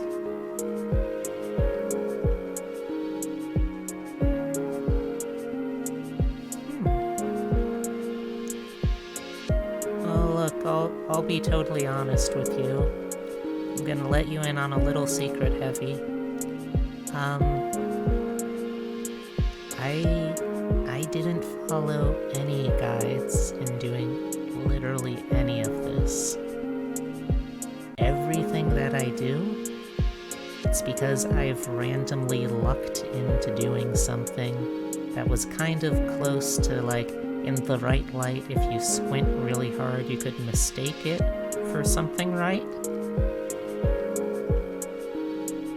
Yeah, teaching is as lucrative. Yeah. But honestly, I don't really think most of... I guess I'll put it this way. With the kind of technology I have right now, I shouldn't be streaming, really. I don't have a strong enough computer to do the things that I want to do. I don't have the right rig or the right equipment or anything like that. But I still decided to get in and start doing this because, I mean, I just wanted to do stuff, meet new people, hang out, get to be a cute anime. I think having the drive, exactly, small steps. I think having the drive to do something in this day and age is very important. So, you don't have to have any big, huge goals. You don't have to have the ideal setup. Honestly, you probably could still get away with just doing a lot of this stuff off of an Xbox. I imagine that stream platforms can even work off those things these days, and hey, who knows, it'd be a unique selling point. How many, like, actually, yeah, like, you know how there's this running meme in, like, computer programming where they will find increasingly bizarre things to run the original version of Doom on? What if you were that, but for streaming in general? Like, what if... Because how many other streamers would do something like stream off of, say, I don't know, the computer in a smart fridge? Like,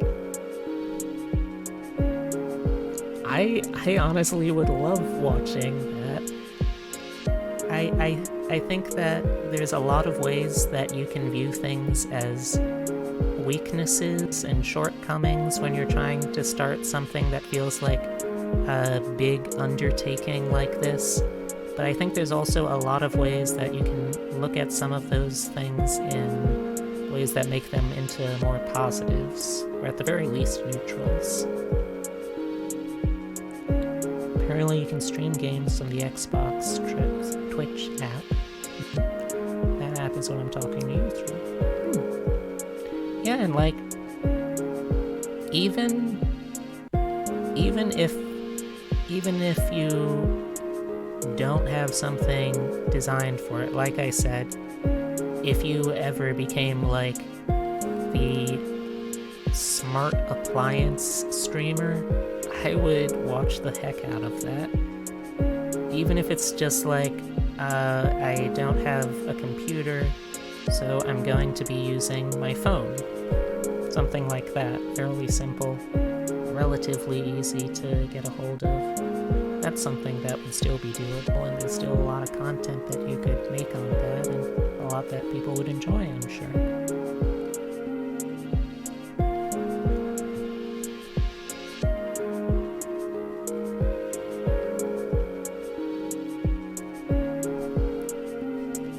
Man, I am loving how I accidentally lucked into a face and eye shape that I really like for this drawing.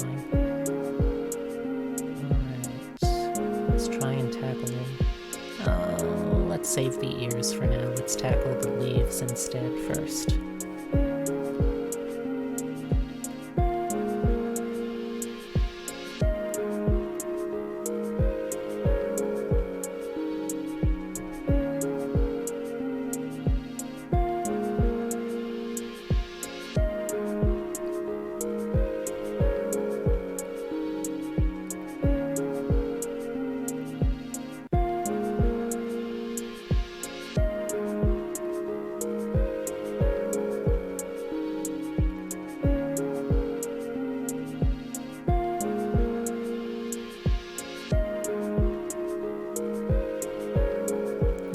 Ice cream and coffee.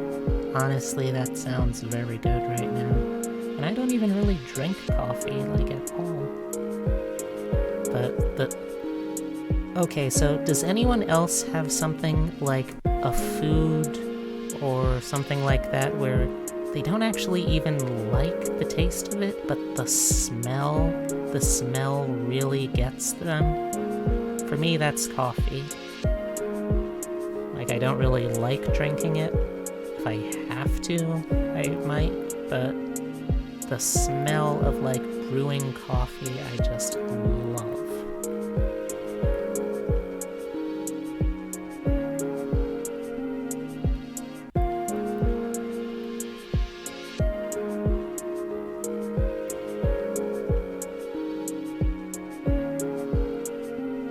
I got about it.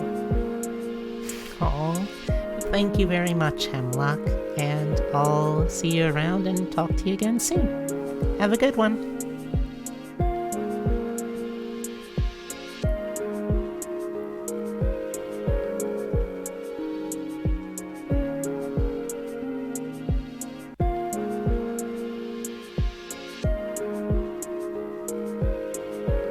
Heart you too.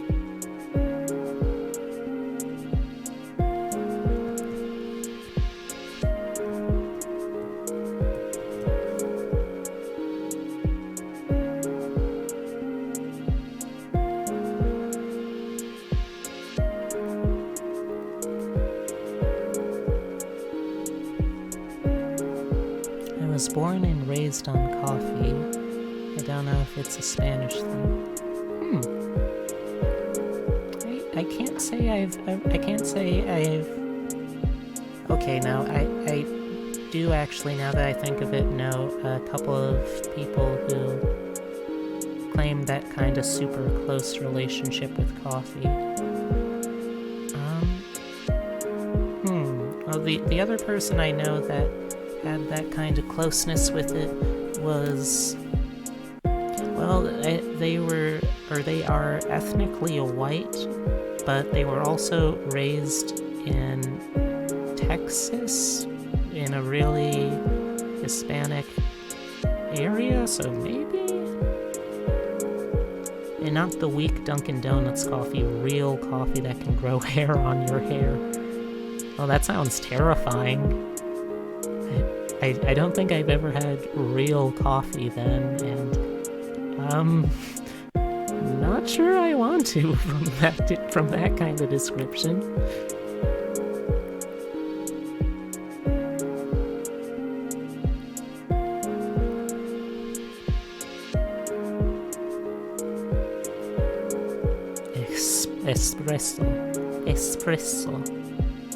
Espressivo. No, wait, I'm just doing Italian now. Espressivo.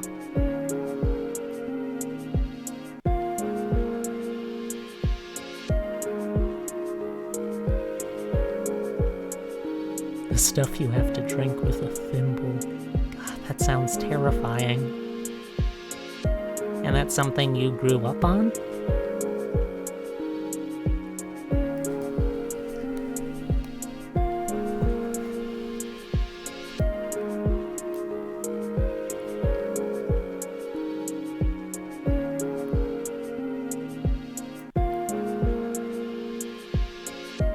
Since always, wow.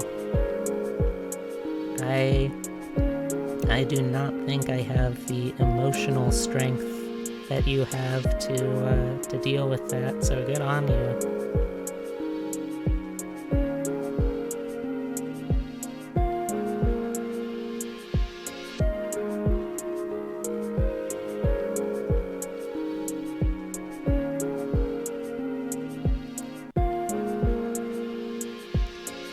I remember hearing from the other friend, the friend who had been like a devout coffee drinker since they were a child.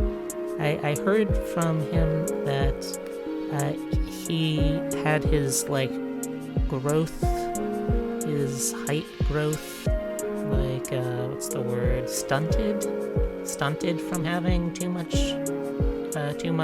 coffee as a child. And right now I think he's somewhere in the ballpark of like 5'3"-ish or so. My lunch was a sandwich and a thermos of strong coffee. Oof. That is too powerful a lunch for me, Heavy. 5'10" though. Maybe it was just a them thing then. I remember hearing that though and just thinking like, Wait, you're telling me I could have been a short stack this whole time if I had just been on coffee? Ah, the missed opportunities.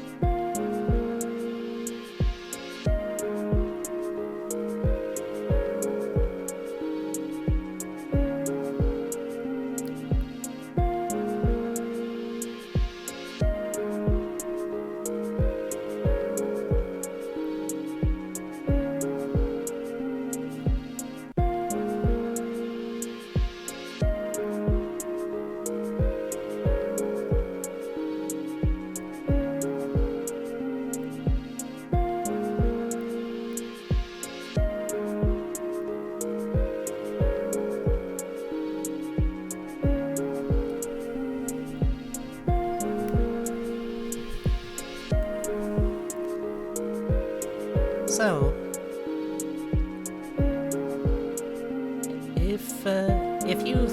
if you thought about ever trying to slowly get back into the game here, you think you'd want to be a VTuber? Have you?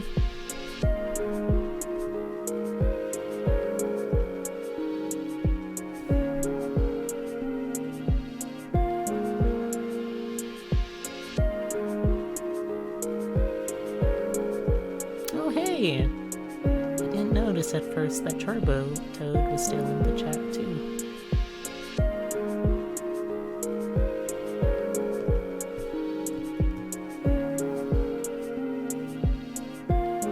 True, the market is a little saturated. Honestly, I think that if I had been... Yep, hey Toad!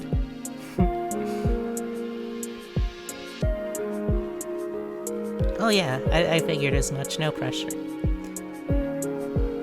Honestly, I feel like if I had been smart about this thing, I probably wouldn't have just rushed into becoming a VTuber from day one. Probably would have started small, build a community, that sort of thing.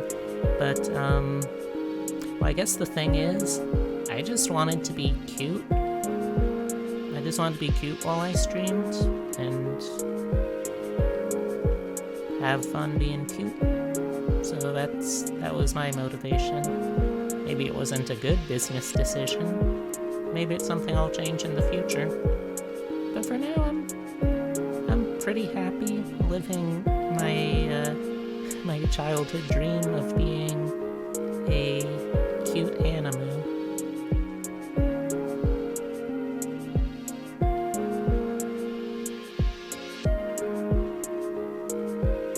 I was just a streamer of odd stuff, games on the fringe, things Twitch doesn't advertise. I mean, there's an audience for that, I'm sure. Pretty much everything has an audience, I guess.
Honestly, yeah, that sounds fun.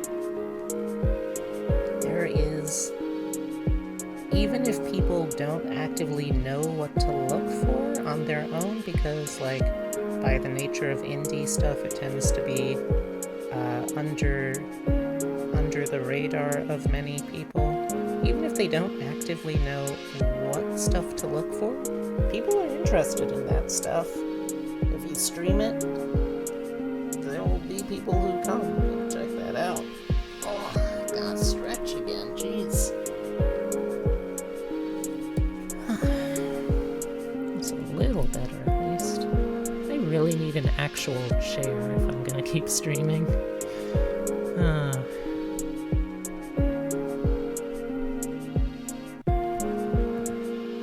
Maybe that should be my first. Stretching is fun. Maybe I should try and get like a chair for my first, or for one of my first stream goals.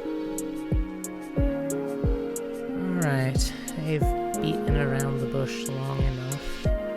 It's about time to zero in on the face and the ears. That's gonna be hard, but nothing else to do. Okay. How to do this best. I guess I can try going from this distance. Maybe zoom in a little bit more. Yeah, let's try it from here. See if that works.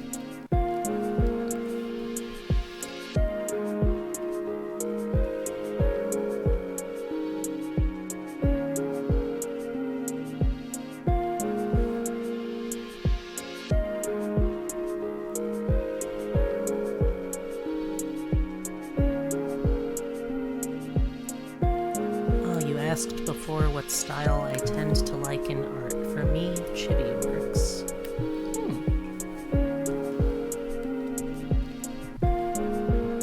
Honestly, I feel like...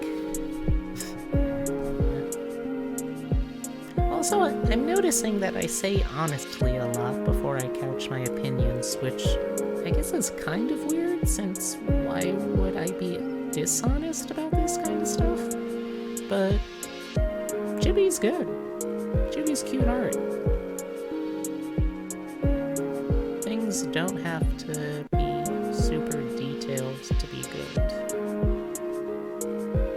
And chibi is a great example of that. Honestly, maybe honestly it is. Oh, my rig fell over. Nope, my rig fell over again. Okay, see if that holds.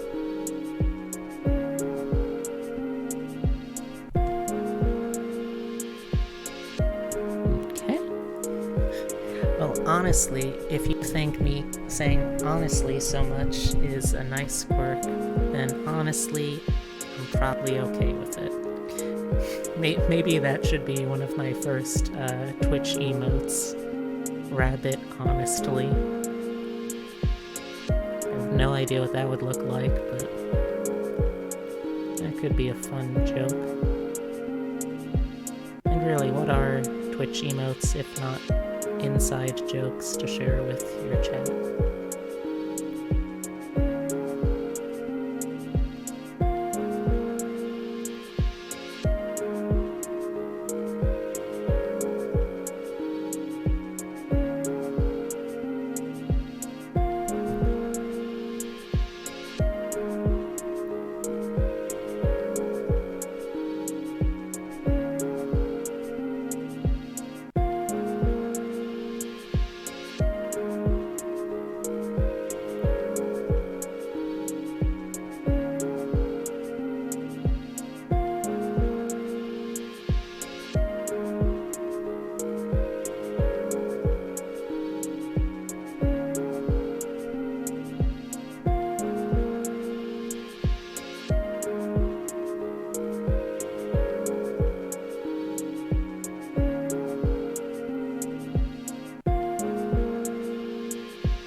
Less intensive on CPU.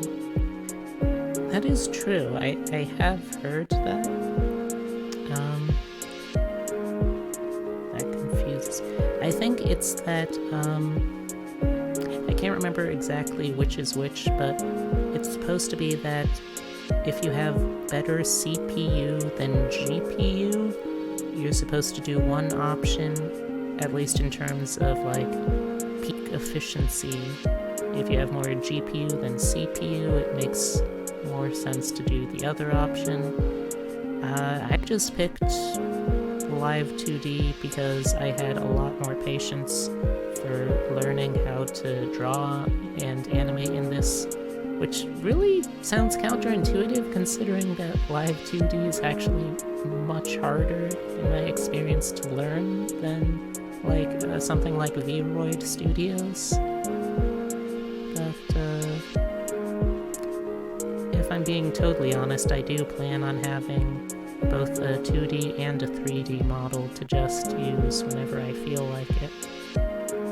Even if I'm not successful enough to perhaps afford that financially, or at least not like keep updating it financially, I want to at least do it just so I can have the fun of being able to switch between 2 and 3 dimensions whenever I want.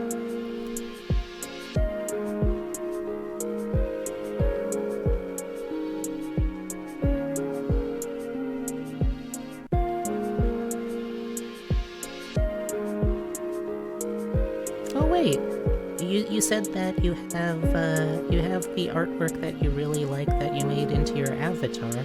You could use like that for the basis of your VTuber.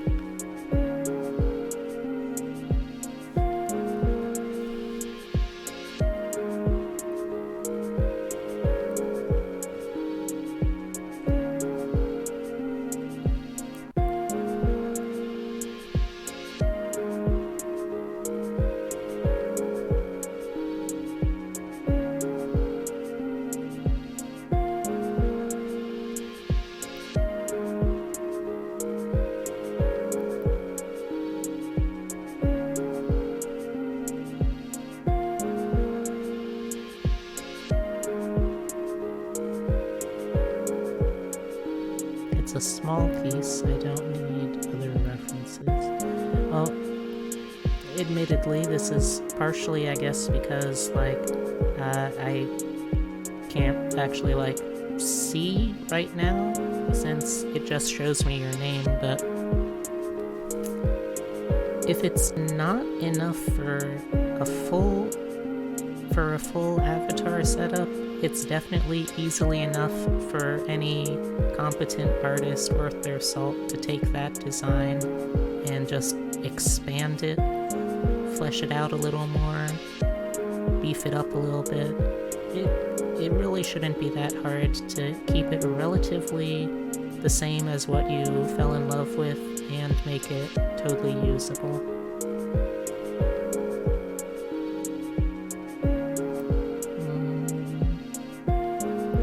I don't like how that one curved. Let's try that again.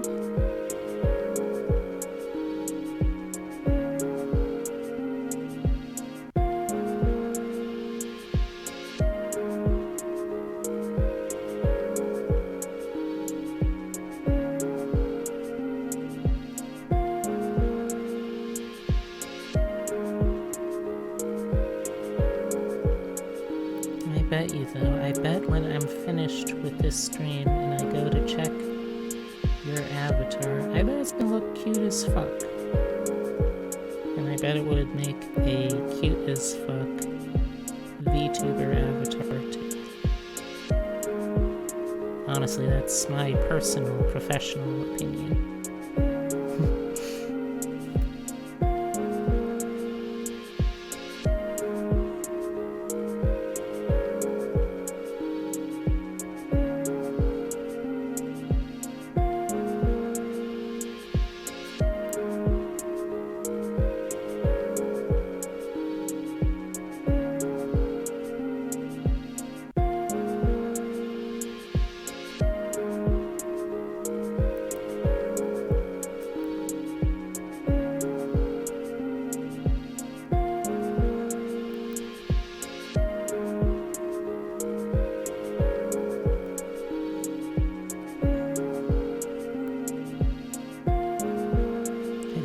History. Oh, it's from Gaia. Oh, that's not a name I've heard said in many moons, Heavy. Oh, I remember the Gaia days like they were yesterday. Sight was so filled with horny weebs that you couldn't throw a rock without hitting a cosplayer. Oh, those were the days when you couldn't afford anything unless you forked out actual money.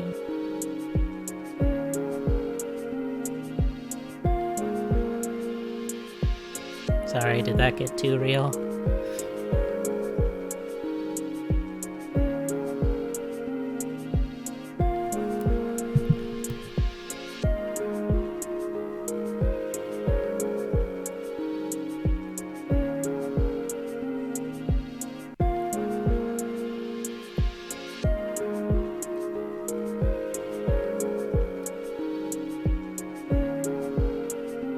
Before Gaia Online? Or before it really started going under?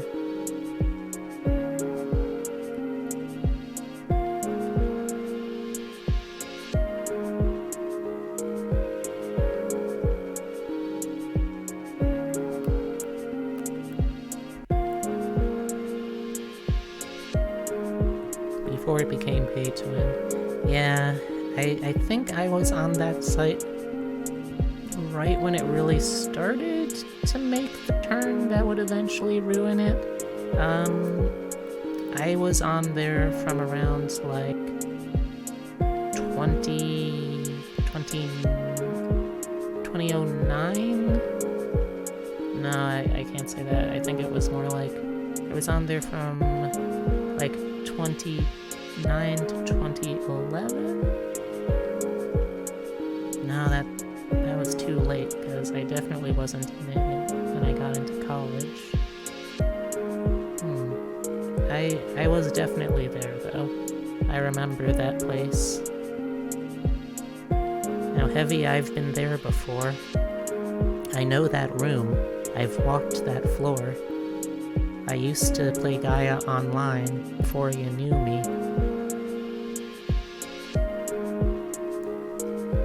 I saw the pay-to-win flag on the marble arch. And Gaia Online Love was not a victory march. It was that little animation where they took your legs and just sort of wibbled them back and forth.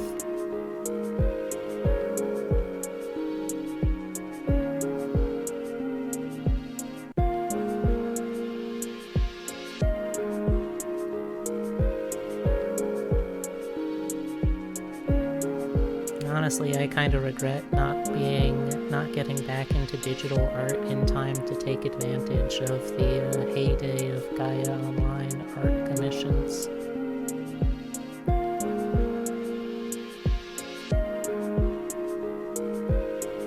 I think my problem was, though, that even if an MMO wasn't at all an MMO like Gaia Online wasn't, at least not before it got that MMO built into it, I would still always try and play everything in this online, intended to be multiplayer community experience. I would always try and still play it like a single-player game.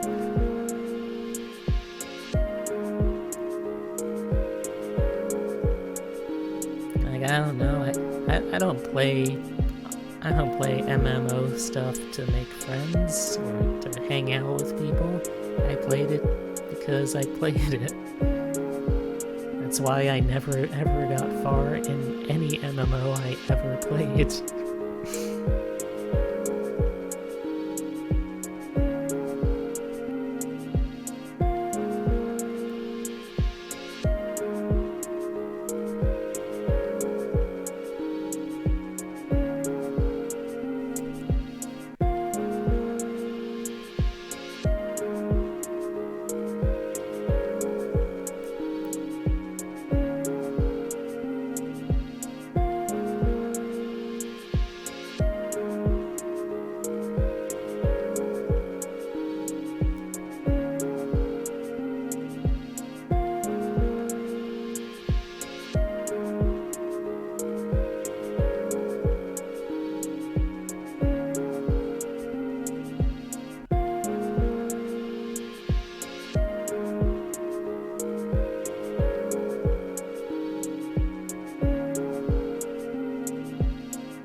In one forum post, had fun and such. Sad. Yeah, honestly it was... microphone decided to jump out of its holster again. Honestly, it was sad watching Gaia Online slowly die, but I guess I had like a really weird metric in mind where I kind of felt like, okay, if I, someone who plays social games like this in the wrongest way possible, am capable of succeeding this hard just because I'm gaming the system, it's not a good game anymore. I think that's when I got out, when I realized that I could make like a couple tens of thousands of gold in a single hour. It just stopped being fun when I stopped being able to start affording anything.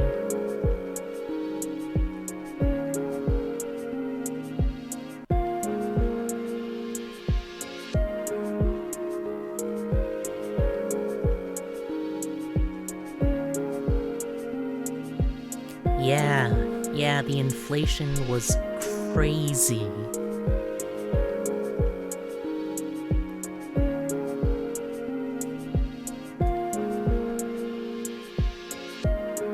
I I remember watching a YouTube documentary about the downfall of Gaia Online, and it was wild what happened with that economy.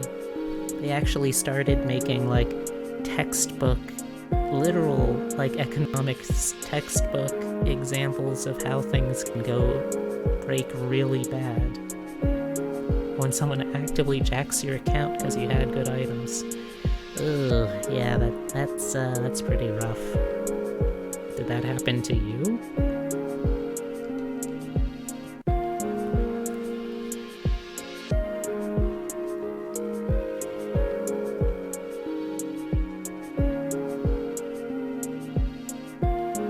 Oh, sorry to hear that, Heavy. Well, I mean, it's probably been years and years still, but that sucks.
On the one hand, I totally understand how scary that is. On another hand, though, I'm also very bad at actually, like, practically working on digital security. And me not being social, the net cutoff felt worse. Yeah, I can imagine that only exacerbates things. Still, I'm glad that you did eventually get out. Or get in again.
I guess it worked. Thank you, Heavy. Thank you, Heavy Man, a Beast 2. Thank you, Heavy, for the host.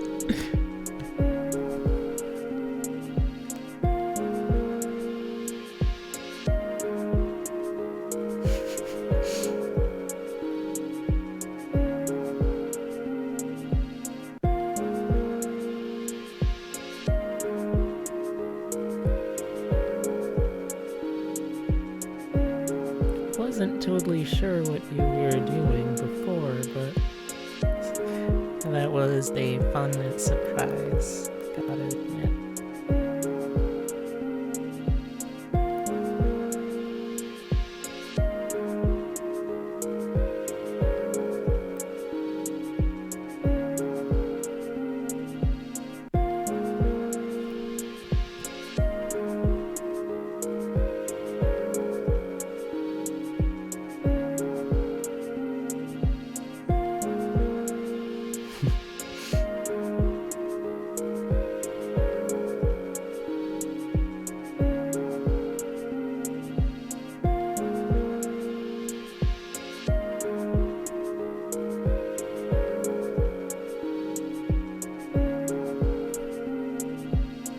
I'm not even totally sure how you did that. So congrats, I guess. Yeah, I've seen hosts where it shows the person's avatar in the chat window. Still, hosting is fun. Yeah, hosting is fun. Haven't been able to do a ton of it yet, but gonna try and be better about it now that I'm fully gotta help promo other channels too.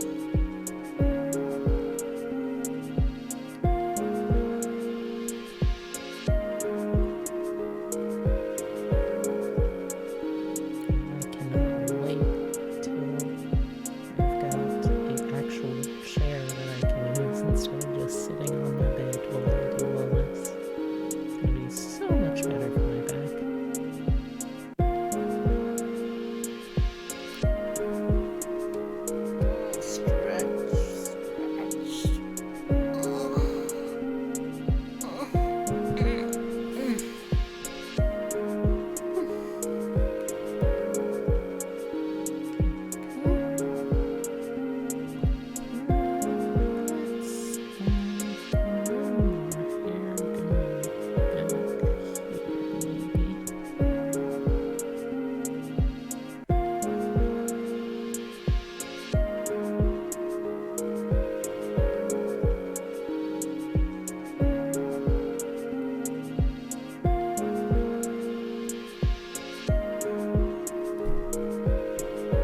It took ages for me to learn to host people.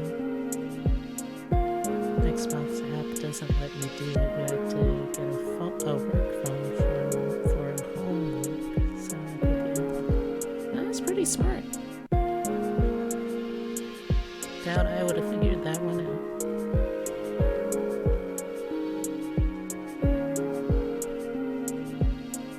Also, I hope that I hope the background audio doesn't come through too much at least.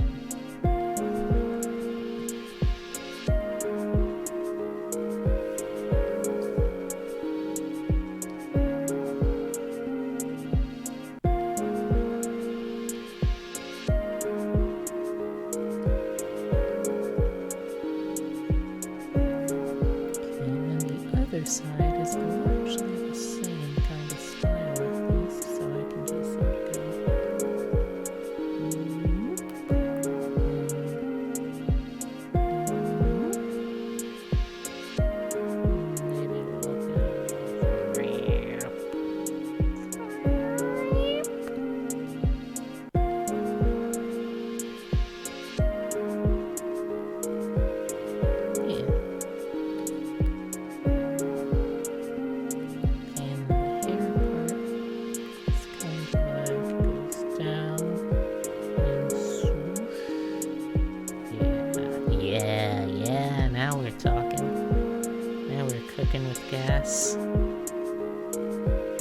now we're kicking with boots.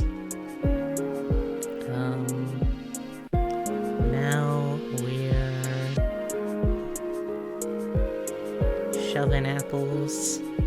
Wait, shoving? No, that doesn't work. Now we're milking dogs.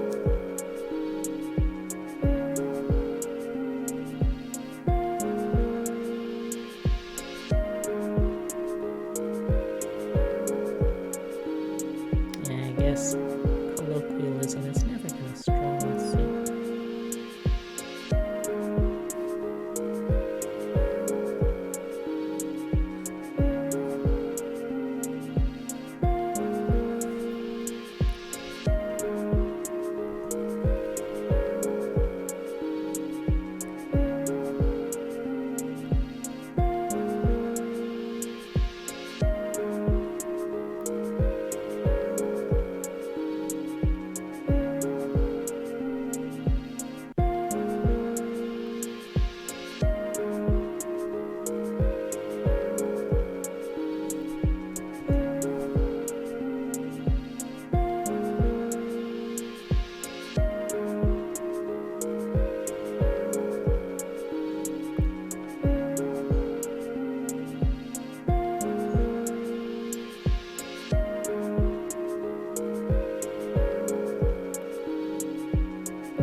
Start singing things that aren't like things. It's not a song that you heard somewhere. It's not that you can remember hearing somewhere. Just kind of exists in your brain rent free and comes out of your mouth.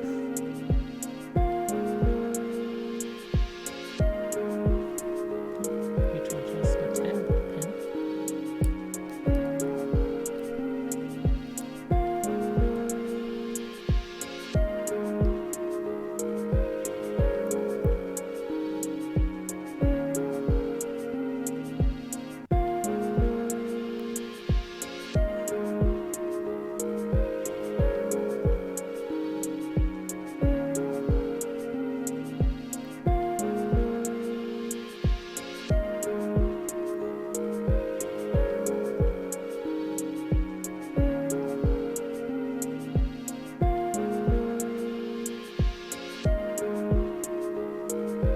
Let's move this part of the hair up a little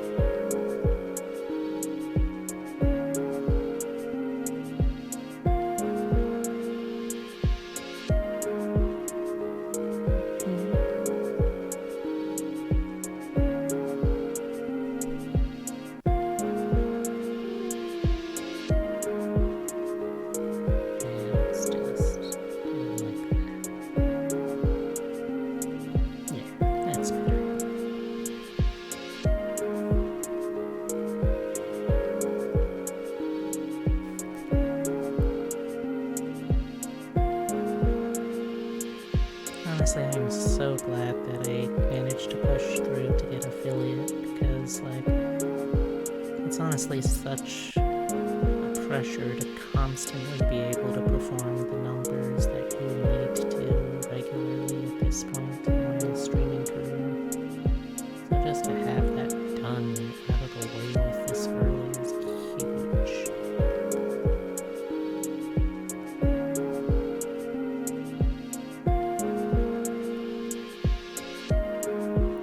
Don't know who left, but hope you have a good night.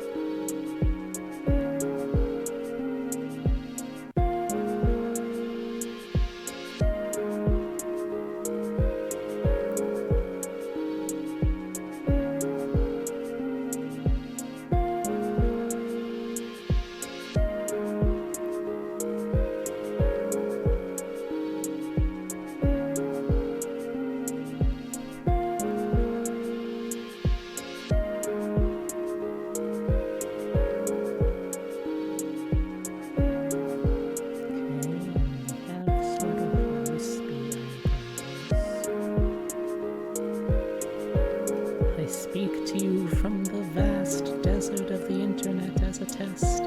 I hear you, Heavy, I hear you.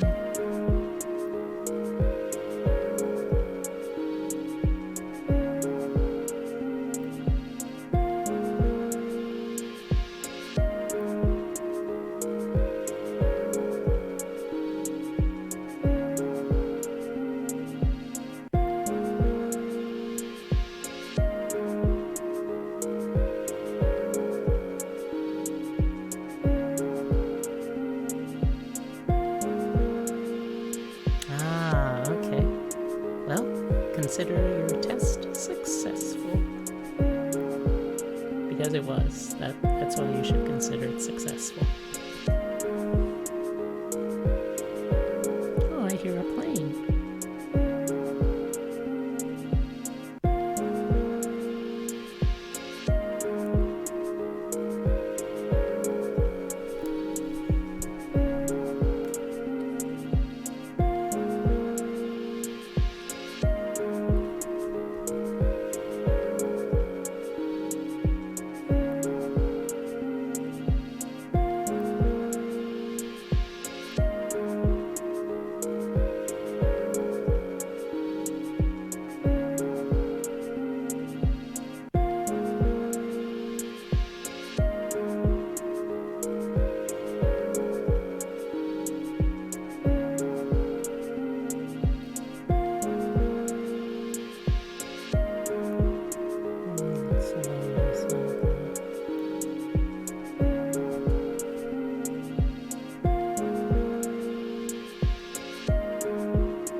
make yourself at home, relax.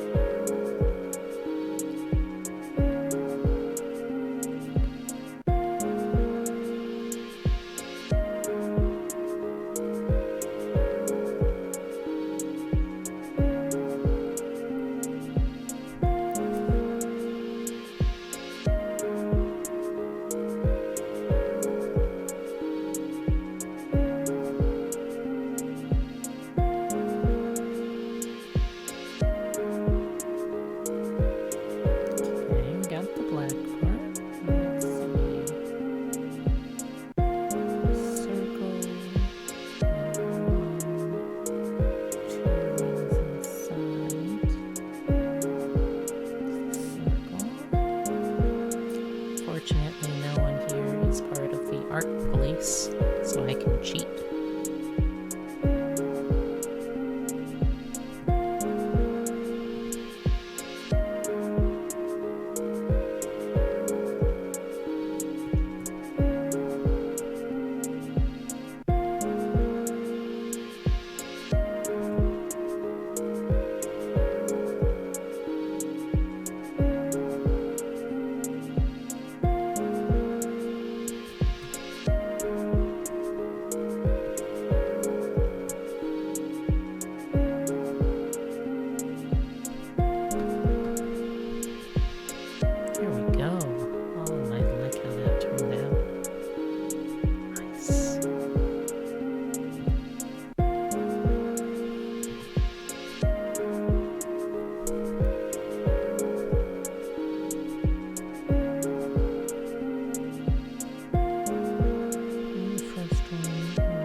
Hello.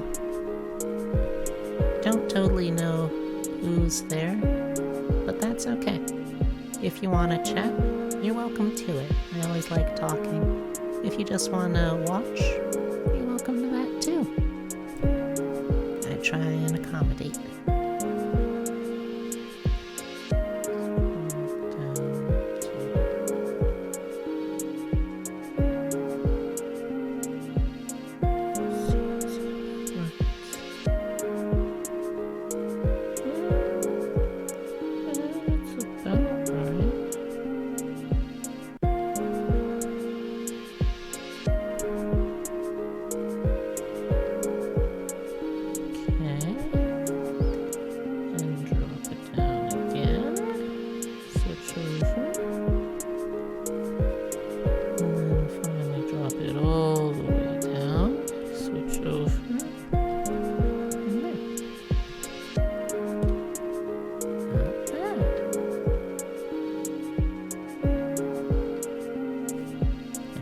Save.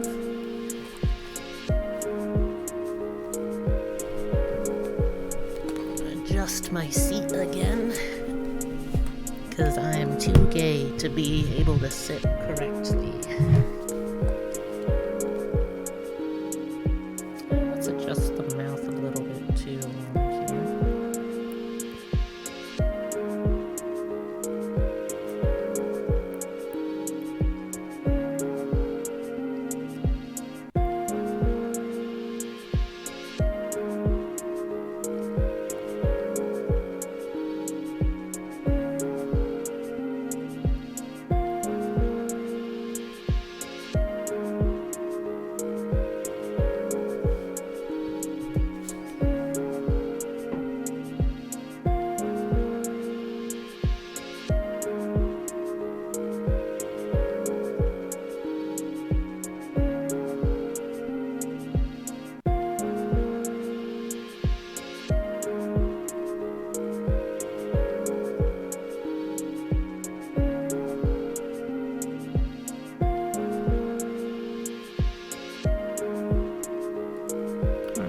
see how it looks zoomed out again.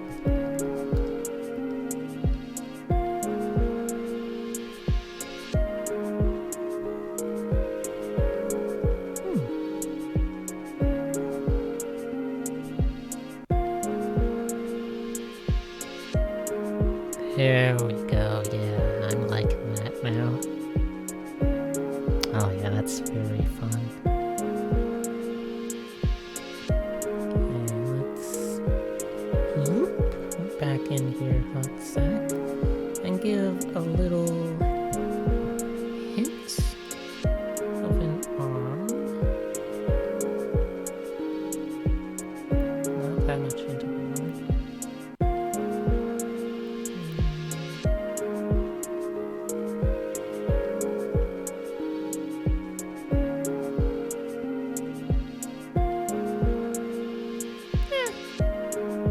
That'll probably do.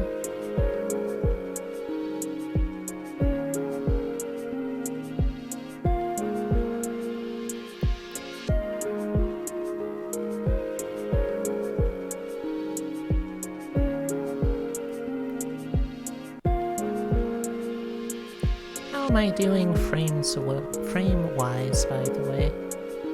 I want to make sure I'm not lagging or anything like that.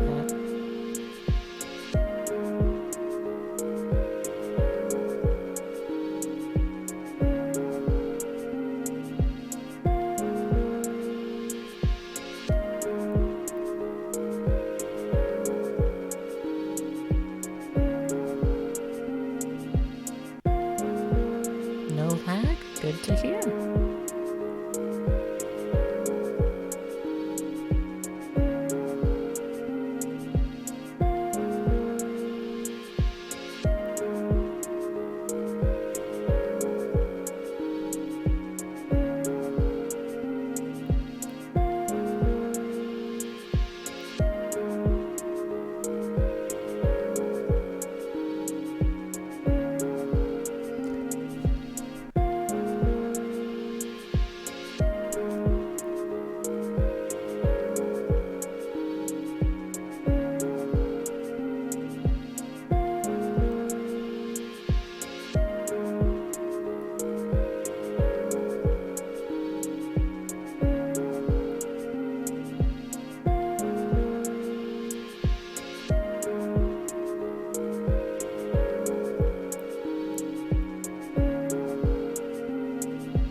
Yeah, now I'm liking that. I'm liking that.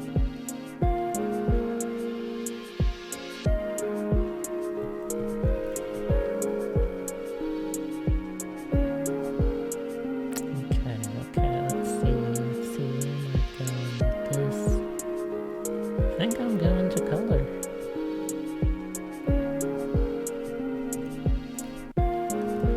I'm glad that I'm, at least little by little, getting kind of more efficient with how I draw stuff, and like my time management skills. Very, very important to have as an artist, and not something I'm particularly good at usually. Alright, so now that I'm done with the sketch layer, let's get rid of that. And let's sample some colors to work with. Let's get a little bit of this. That's a pretty major color in their scheme. I'm gonna have to do a couple of gradients here, which will be a little, maybe a little worrisome, but I'm not that worried. Yeah, that should be enough to start. Okay, and now we go into the color layer.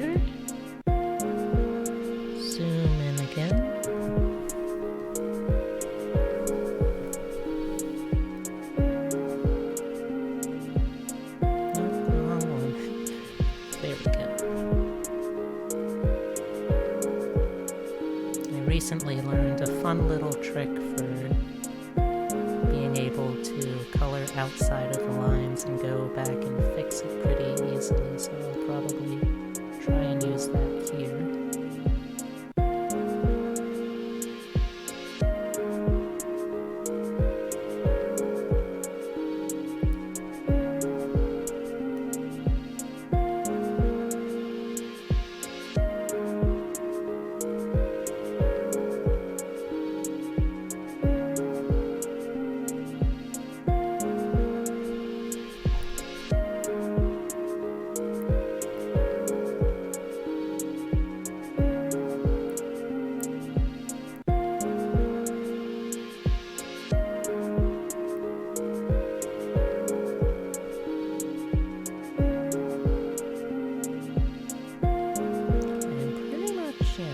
All of their legs, and most of the arm that we'll see is also this color, which is very convenient.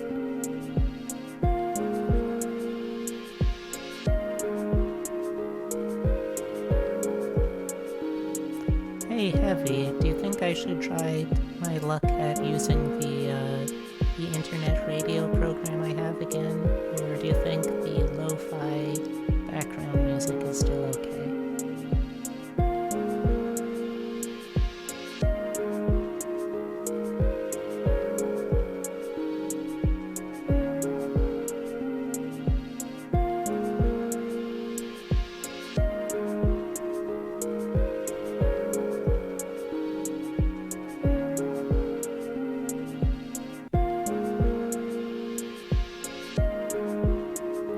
Try the radio then. Alright, I'll give it a shot. Meanwhile, I'll let that window load up.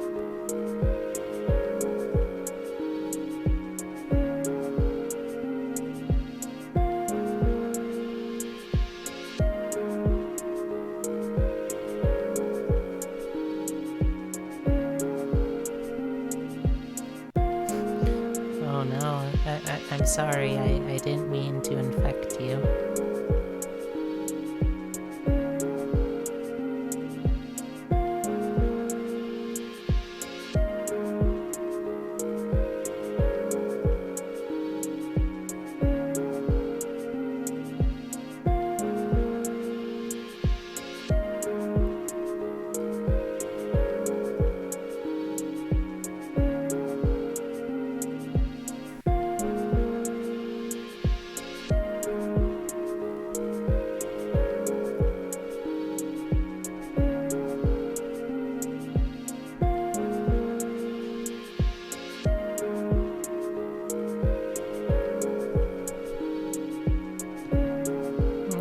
Internet radio, gonna load this time.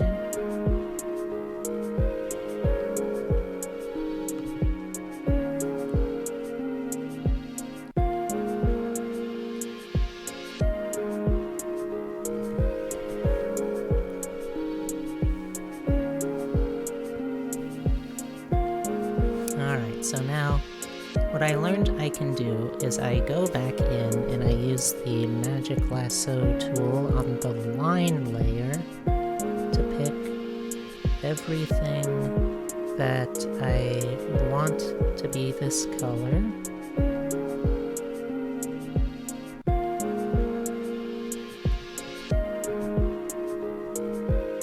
And I'll get the last bit later since it's a gradient.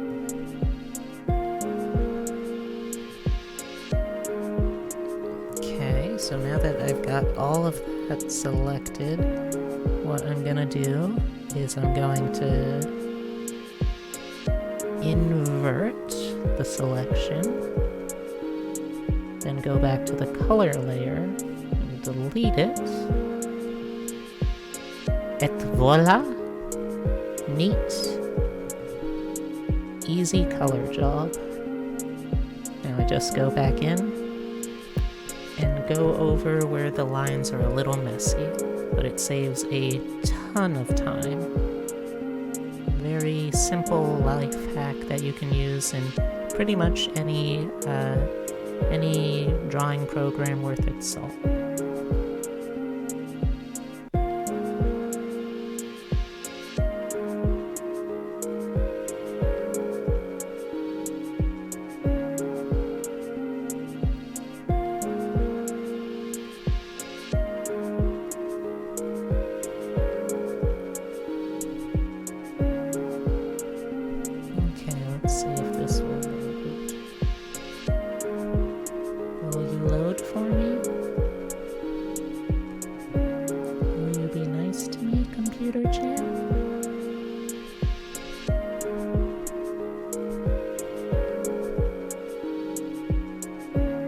gave you enough time to break?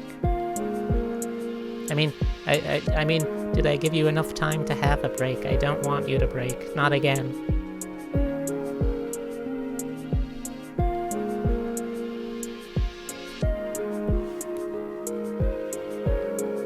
I swear to God, computer Shan, if you break again.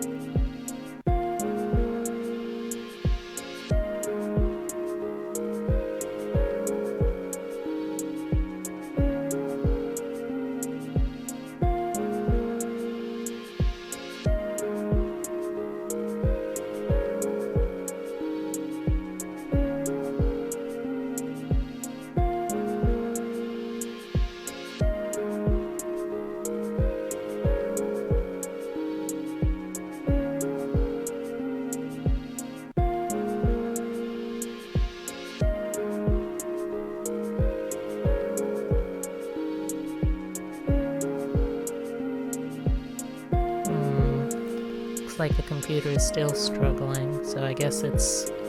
Sorry, Heavy. I guess it's going to be the earworm still for a little while longer.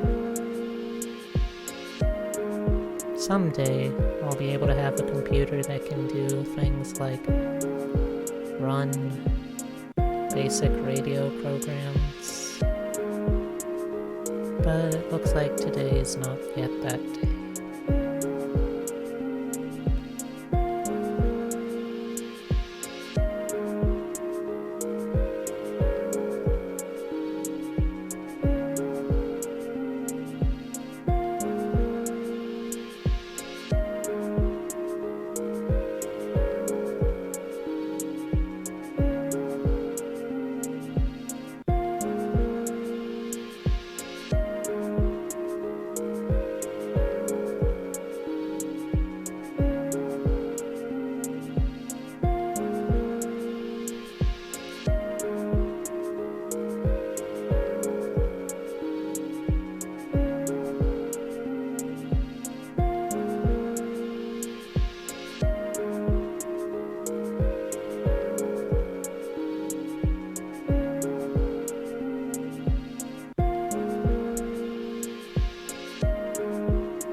I could get some kind of program going through Discord, maybe.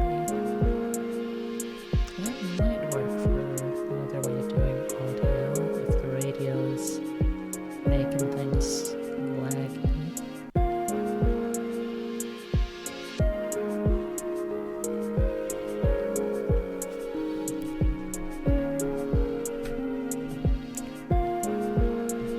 Looks like I've still got a little over half an hour in this doodle stream. I'm not totally sure if I'm actually gonna finish this one today, but if not, that is why I do 2 doodle streams a week. Save that real quick.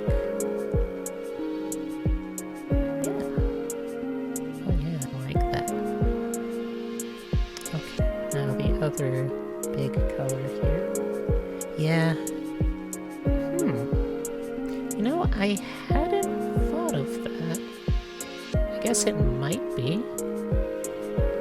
I'm not sure how I would diagnose that, though. Do you have any idea, Heavy?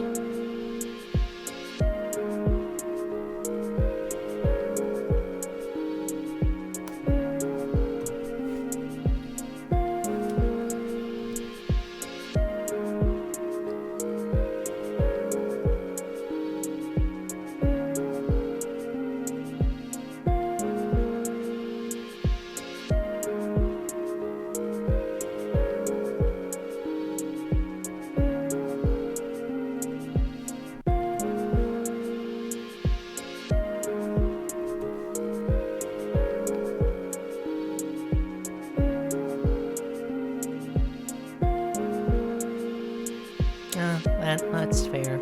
That's still gonna be more knowledgeable than I can be, probably. I am a simple jackalope. I see strange magic box that create picture. I think it scary. I do not understand magic box. Oop oop, cave rabbit.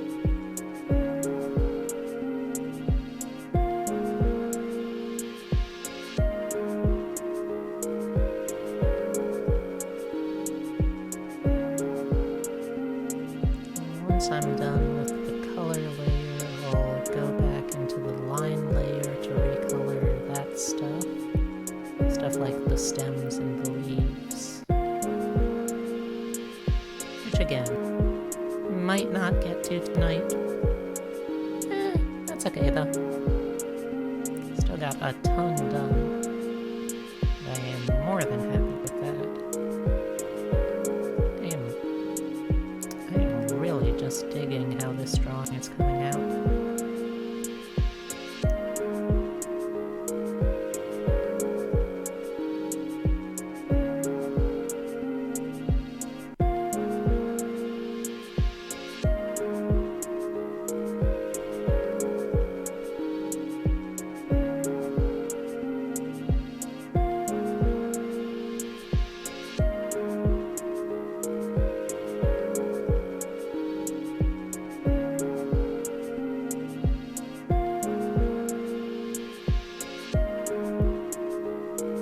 Unless your bitrate is massive and taking up all of the spare resources.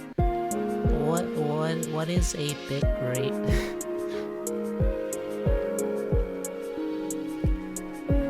I am not I'm not a computer smart rabbit. I do not know the meaning of these words.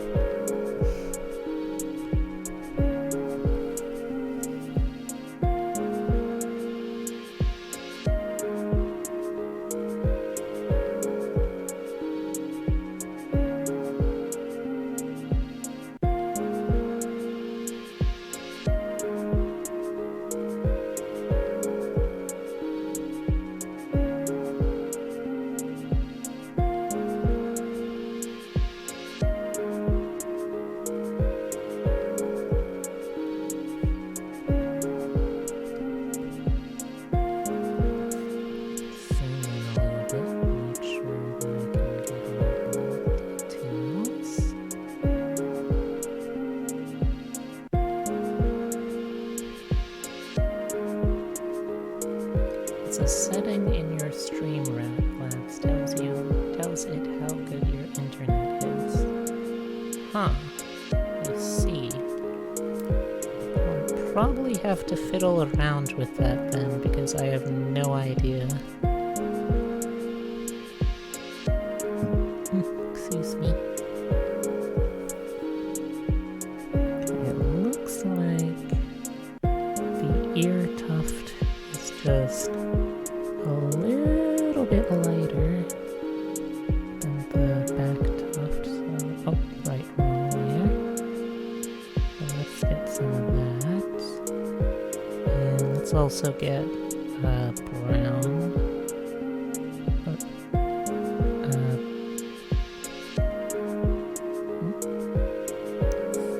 and let's also get the brown from the robe. Poncho, I guess. Actually, let's save the ear stuff. Let's get the poncho, and let's get the bandana.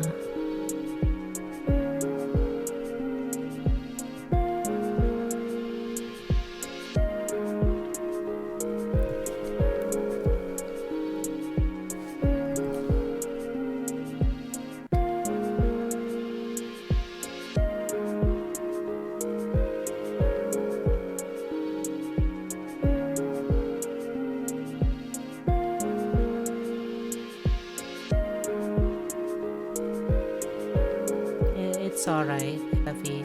Honestly, my computer at this point is like 5 or 6 years old. And to be clear, this is not even like a desktop. This is literally just a laptop that I'm doing all of this off of, so I am not really surprised that it is not, it's not particularly taking to its new life as a streaming platform very well. I know that I'm gonna need to upgrade soon, and I know that I will be able to upgrade before too long, so I'm not worried, just annoyed, I guess. But yeah, probably by the end of, probably around the end of March, I will be moving out, and I will have the space and the resources to get a proper streaming setup, so that's gonna be my priority there. I mean, I'll still be streaming on my favorite junker here, but I'll be able to transition into using a computer that can do stuff too.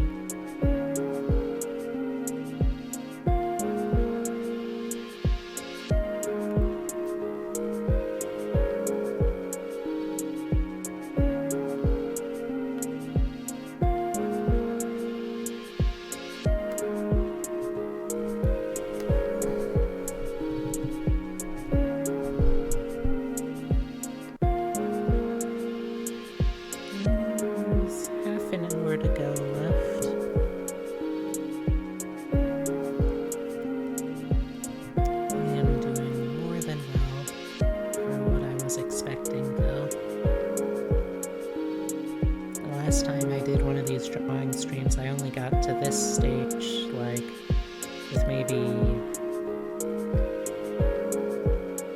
10 minutes to spare. I had a ton of technical issues that I avoided this time.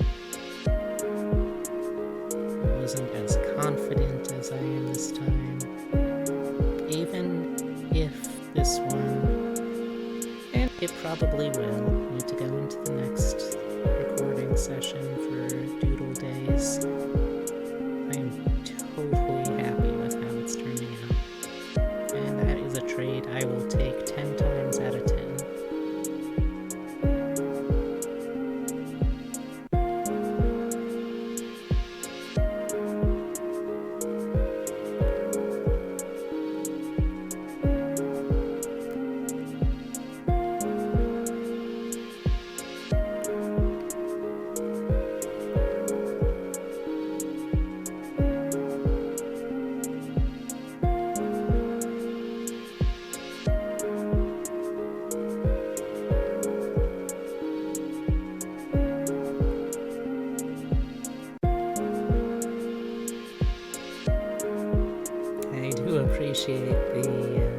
I do appreciate the effort, though, Heavy. And like I said, any small expertise you feel like you have, it is monumental compared to what I understand.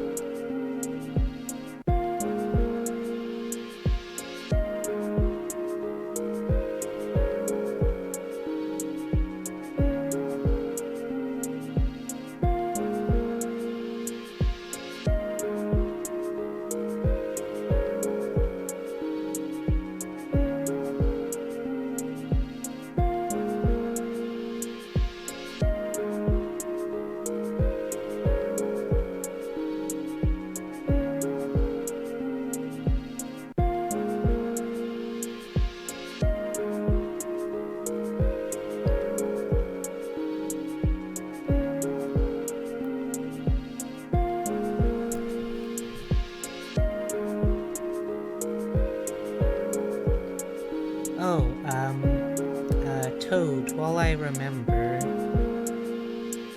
if you're still in chat anyway, or still listening or anything like that, while I remember, I wanted to do a Twitter shout out for my first two subscribers. Do you have a Twitter handle that you would want promoted in that? Or, well, not promoted, but mentioned.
artist like me, you probably have trouble coming up with things that you want to draw and having the motivation to draw. So just being able to do it like this. Oh, that's a new emote I haven't seen before.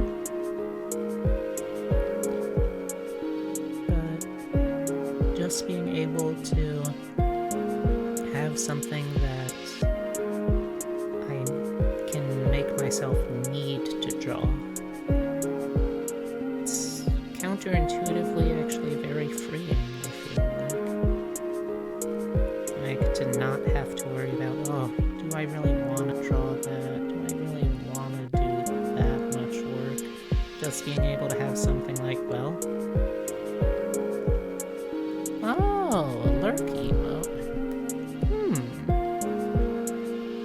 And it's another emote I'll have to consider what I want to do for. Now that she is as nice of a gesture as it is, I worry that I'll be really rushing into things now that I know that people are willing to throw down money at me for some reason.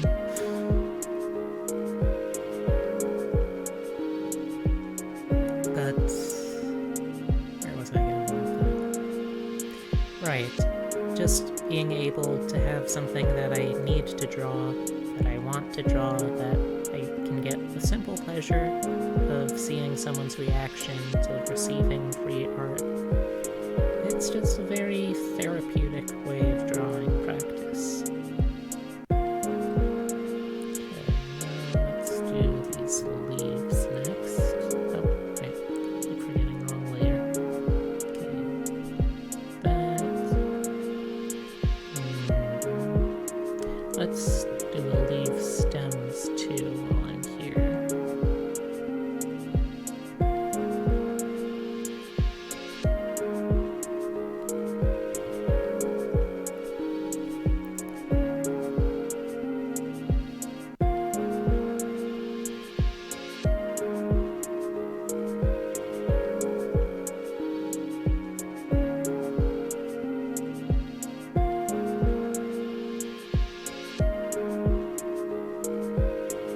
And you know, do I like getting paid to draw stuff? Yeah, I do enjoy that. I do enjoy doing commissions. I do enjoy doing trades. Sometimes it's just really nice to have the satisfaction of knowing people appreciate your art, and you can just surprise them out of the blue with something that you put a lot of effort into.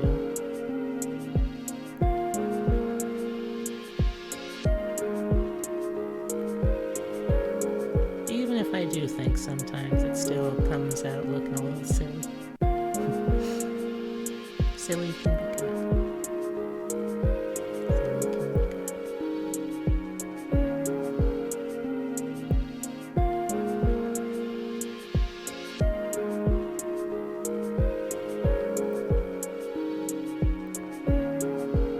I have to draw this again sometime.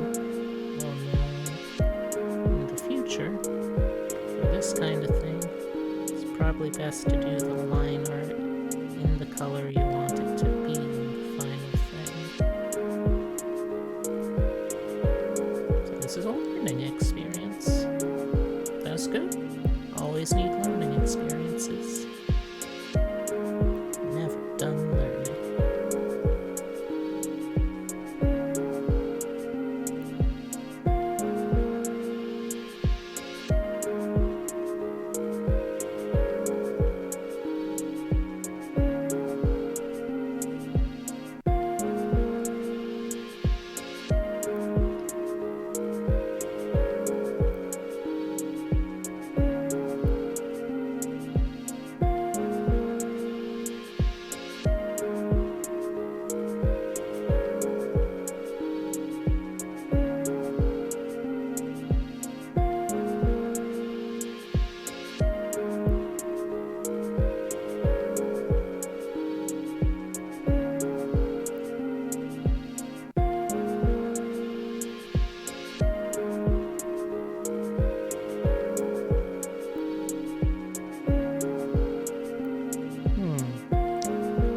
For one of these streams, I should just try and draw some emotes. That would be a fun challenge. Never had to draw anything emote-sized before. Yeah, I think that'll be after this week, my next drawing stream project. I'm sure someone will hold me to that. No one else, I'll have to hold myself to that. I don't trust myself to remember stuff.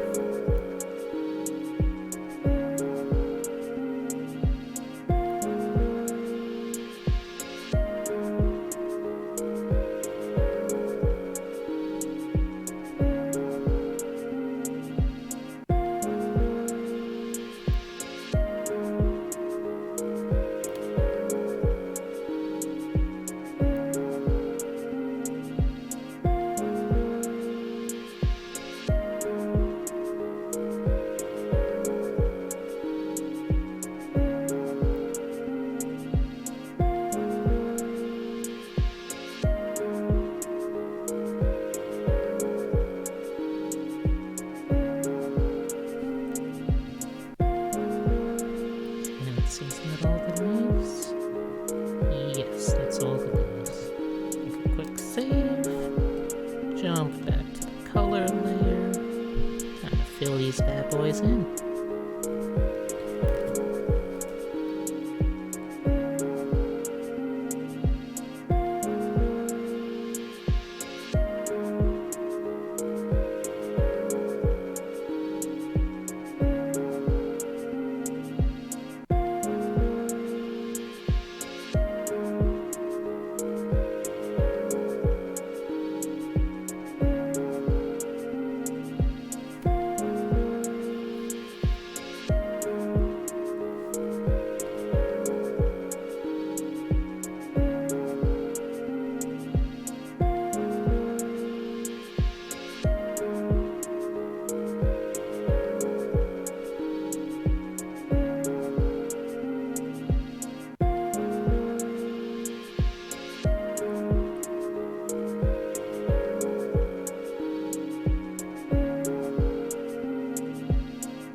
Not as clean as I would like, but the whole purpose of this challenge for myself is to learn to be okay with imperfection. Because I am never going to be perfect. That's okay.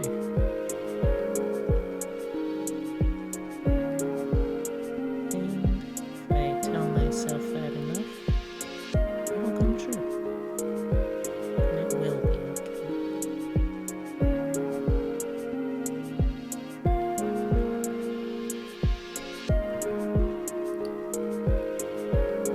I'm not a huge fan of these missing spots, so let's fill some of those in.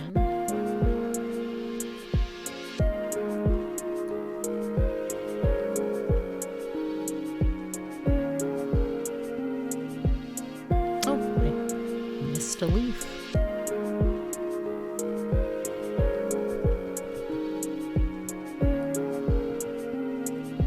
Gosh, that would have been embarrassing. Could have had a completely uncolored leaf.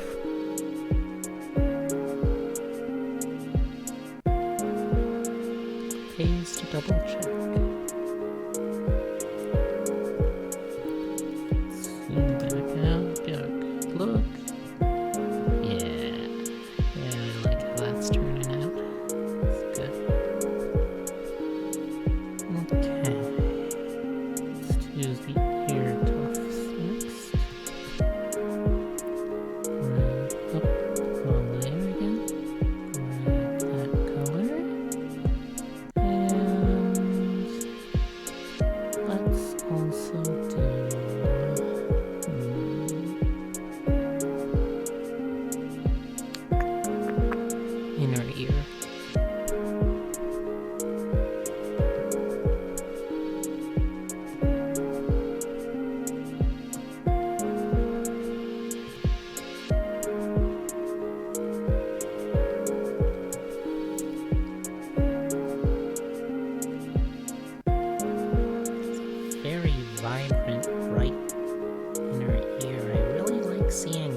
Probably just because the color scheme looks really nice with having this one little tiny shot of such a different color.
It is a Firefox extension.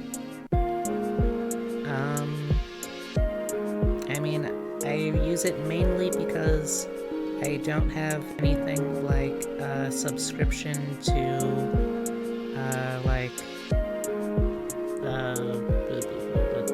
let's see, not Audacity. But yeah, it is a international radio program extension for Firefox. Why do you ask?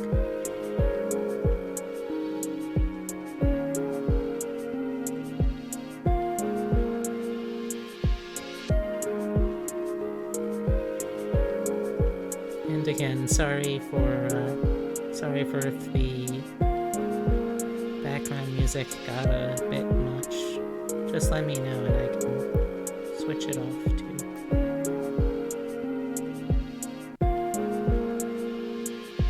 Oh, if the radio program is DMCA proof, or if the background music is.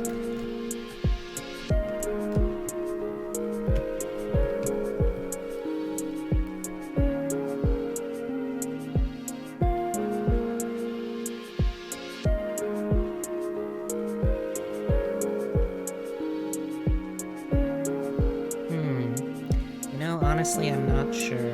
That is something I need to be concerned with now, though.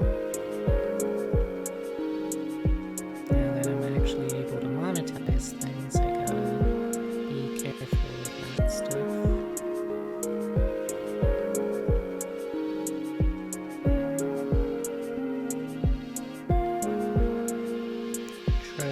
True.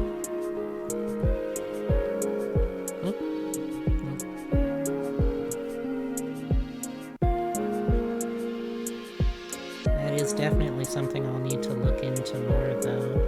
Thank you for the reminder, Heavy.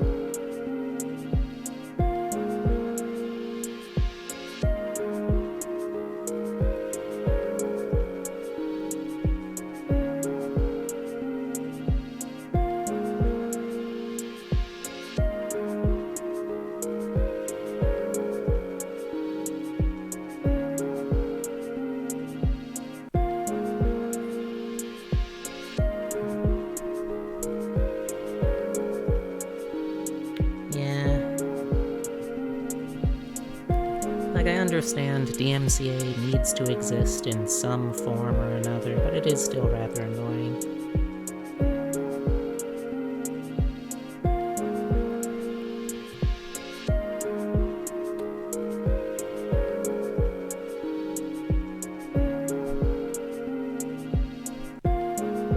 Okay, I guess time to do a gradient.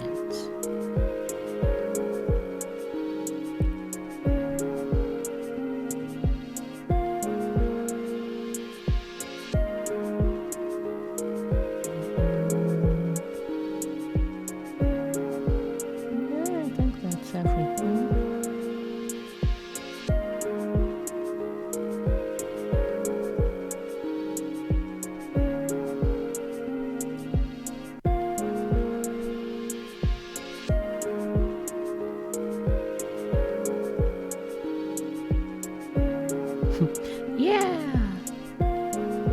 Code cheer for gradients. And this will probably be the last thing I do on the stream, taking a look at my timer. But like I've been saying again and again and again, I'm super happy with how this has turned out. I could not have asked for a better time on the stream today.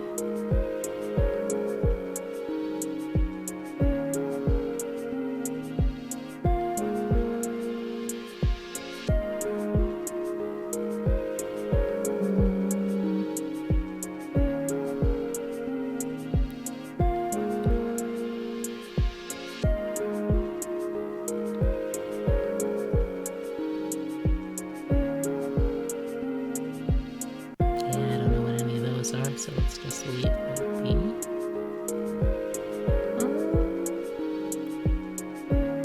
One more again. Oops.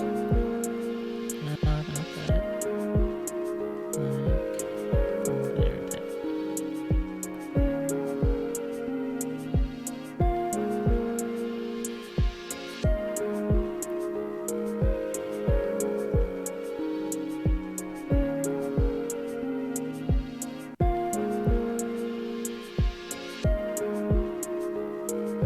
Yeah, I think that's good.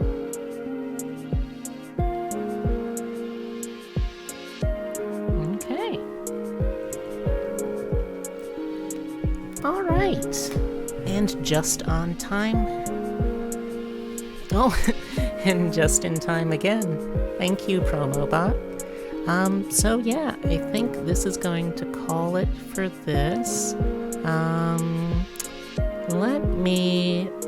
First let me say thank you very much to everyone who came by today, for Heavy, for Hemlock, for Toad, for Aria. Thank you, everyone. I hope you have a good rest of your day.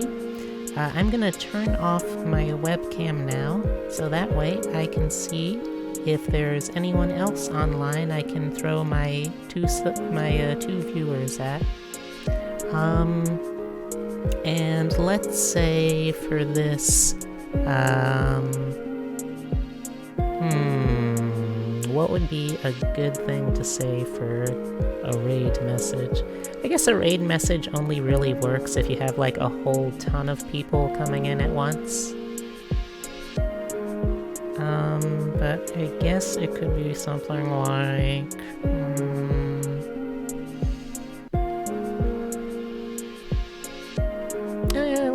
let's just go with like,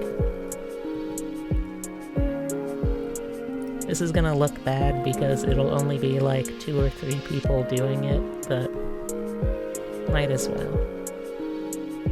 Let's have fun, let's have a goof.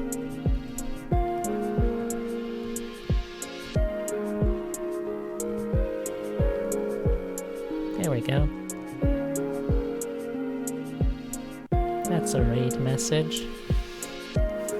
Alright, so let me switch over to something that doesn't have my face. And then I can turn off the face cam stuff.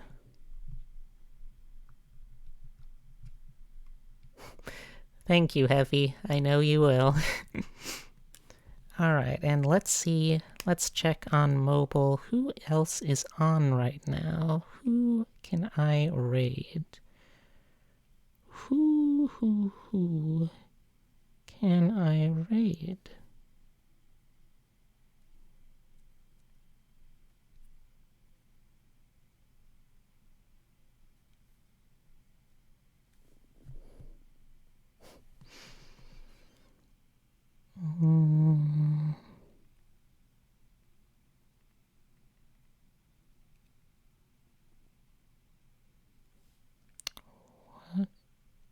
Who can I raid?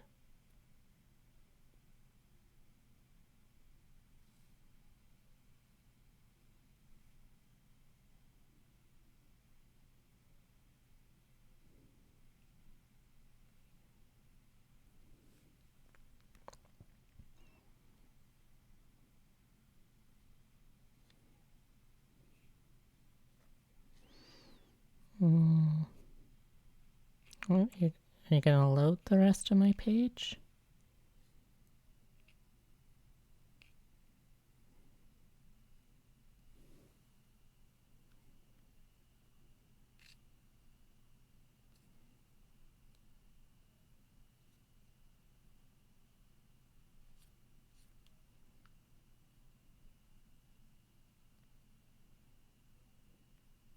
Alright, I'll just have to check Discord then.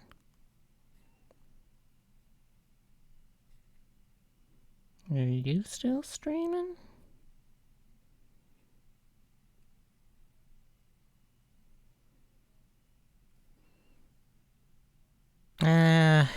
Forget it. I'm sorry, this isn't a very climactic way to finish it off. But if I can't find someone to raid, not much point in trying to raid. Okay, here is someone. Let's go raid over Nia.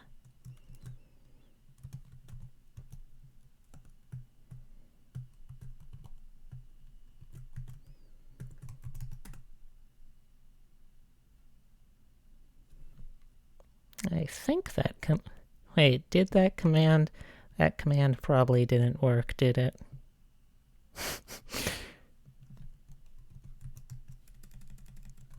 Come on. I know one of these commands gotta work. Okay, right. It is that. Yes, there we go.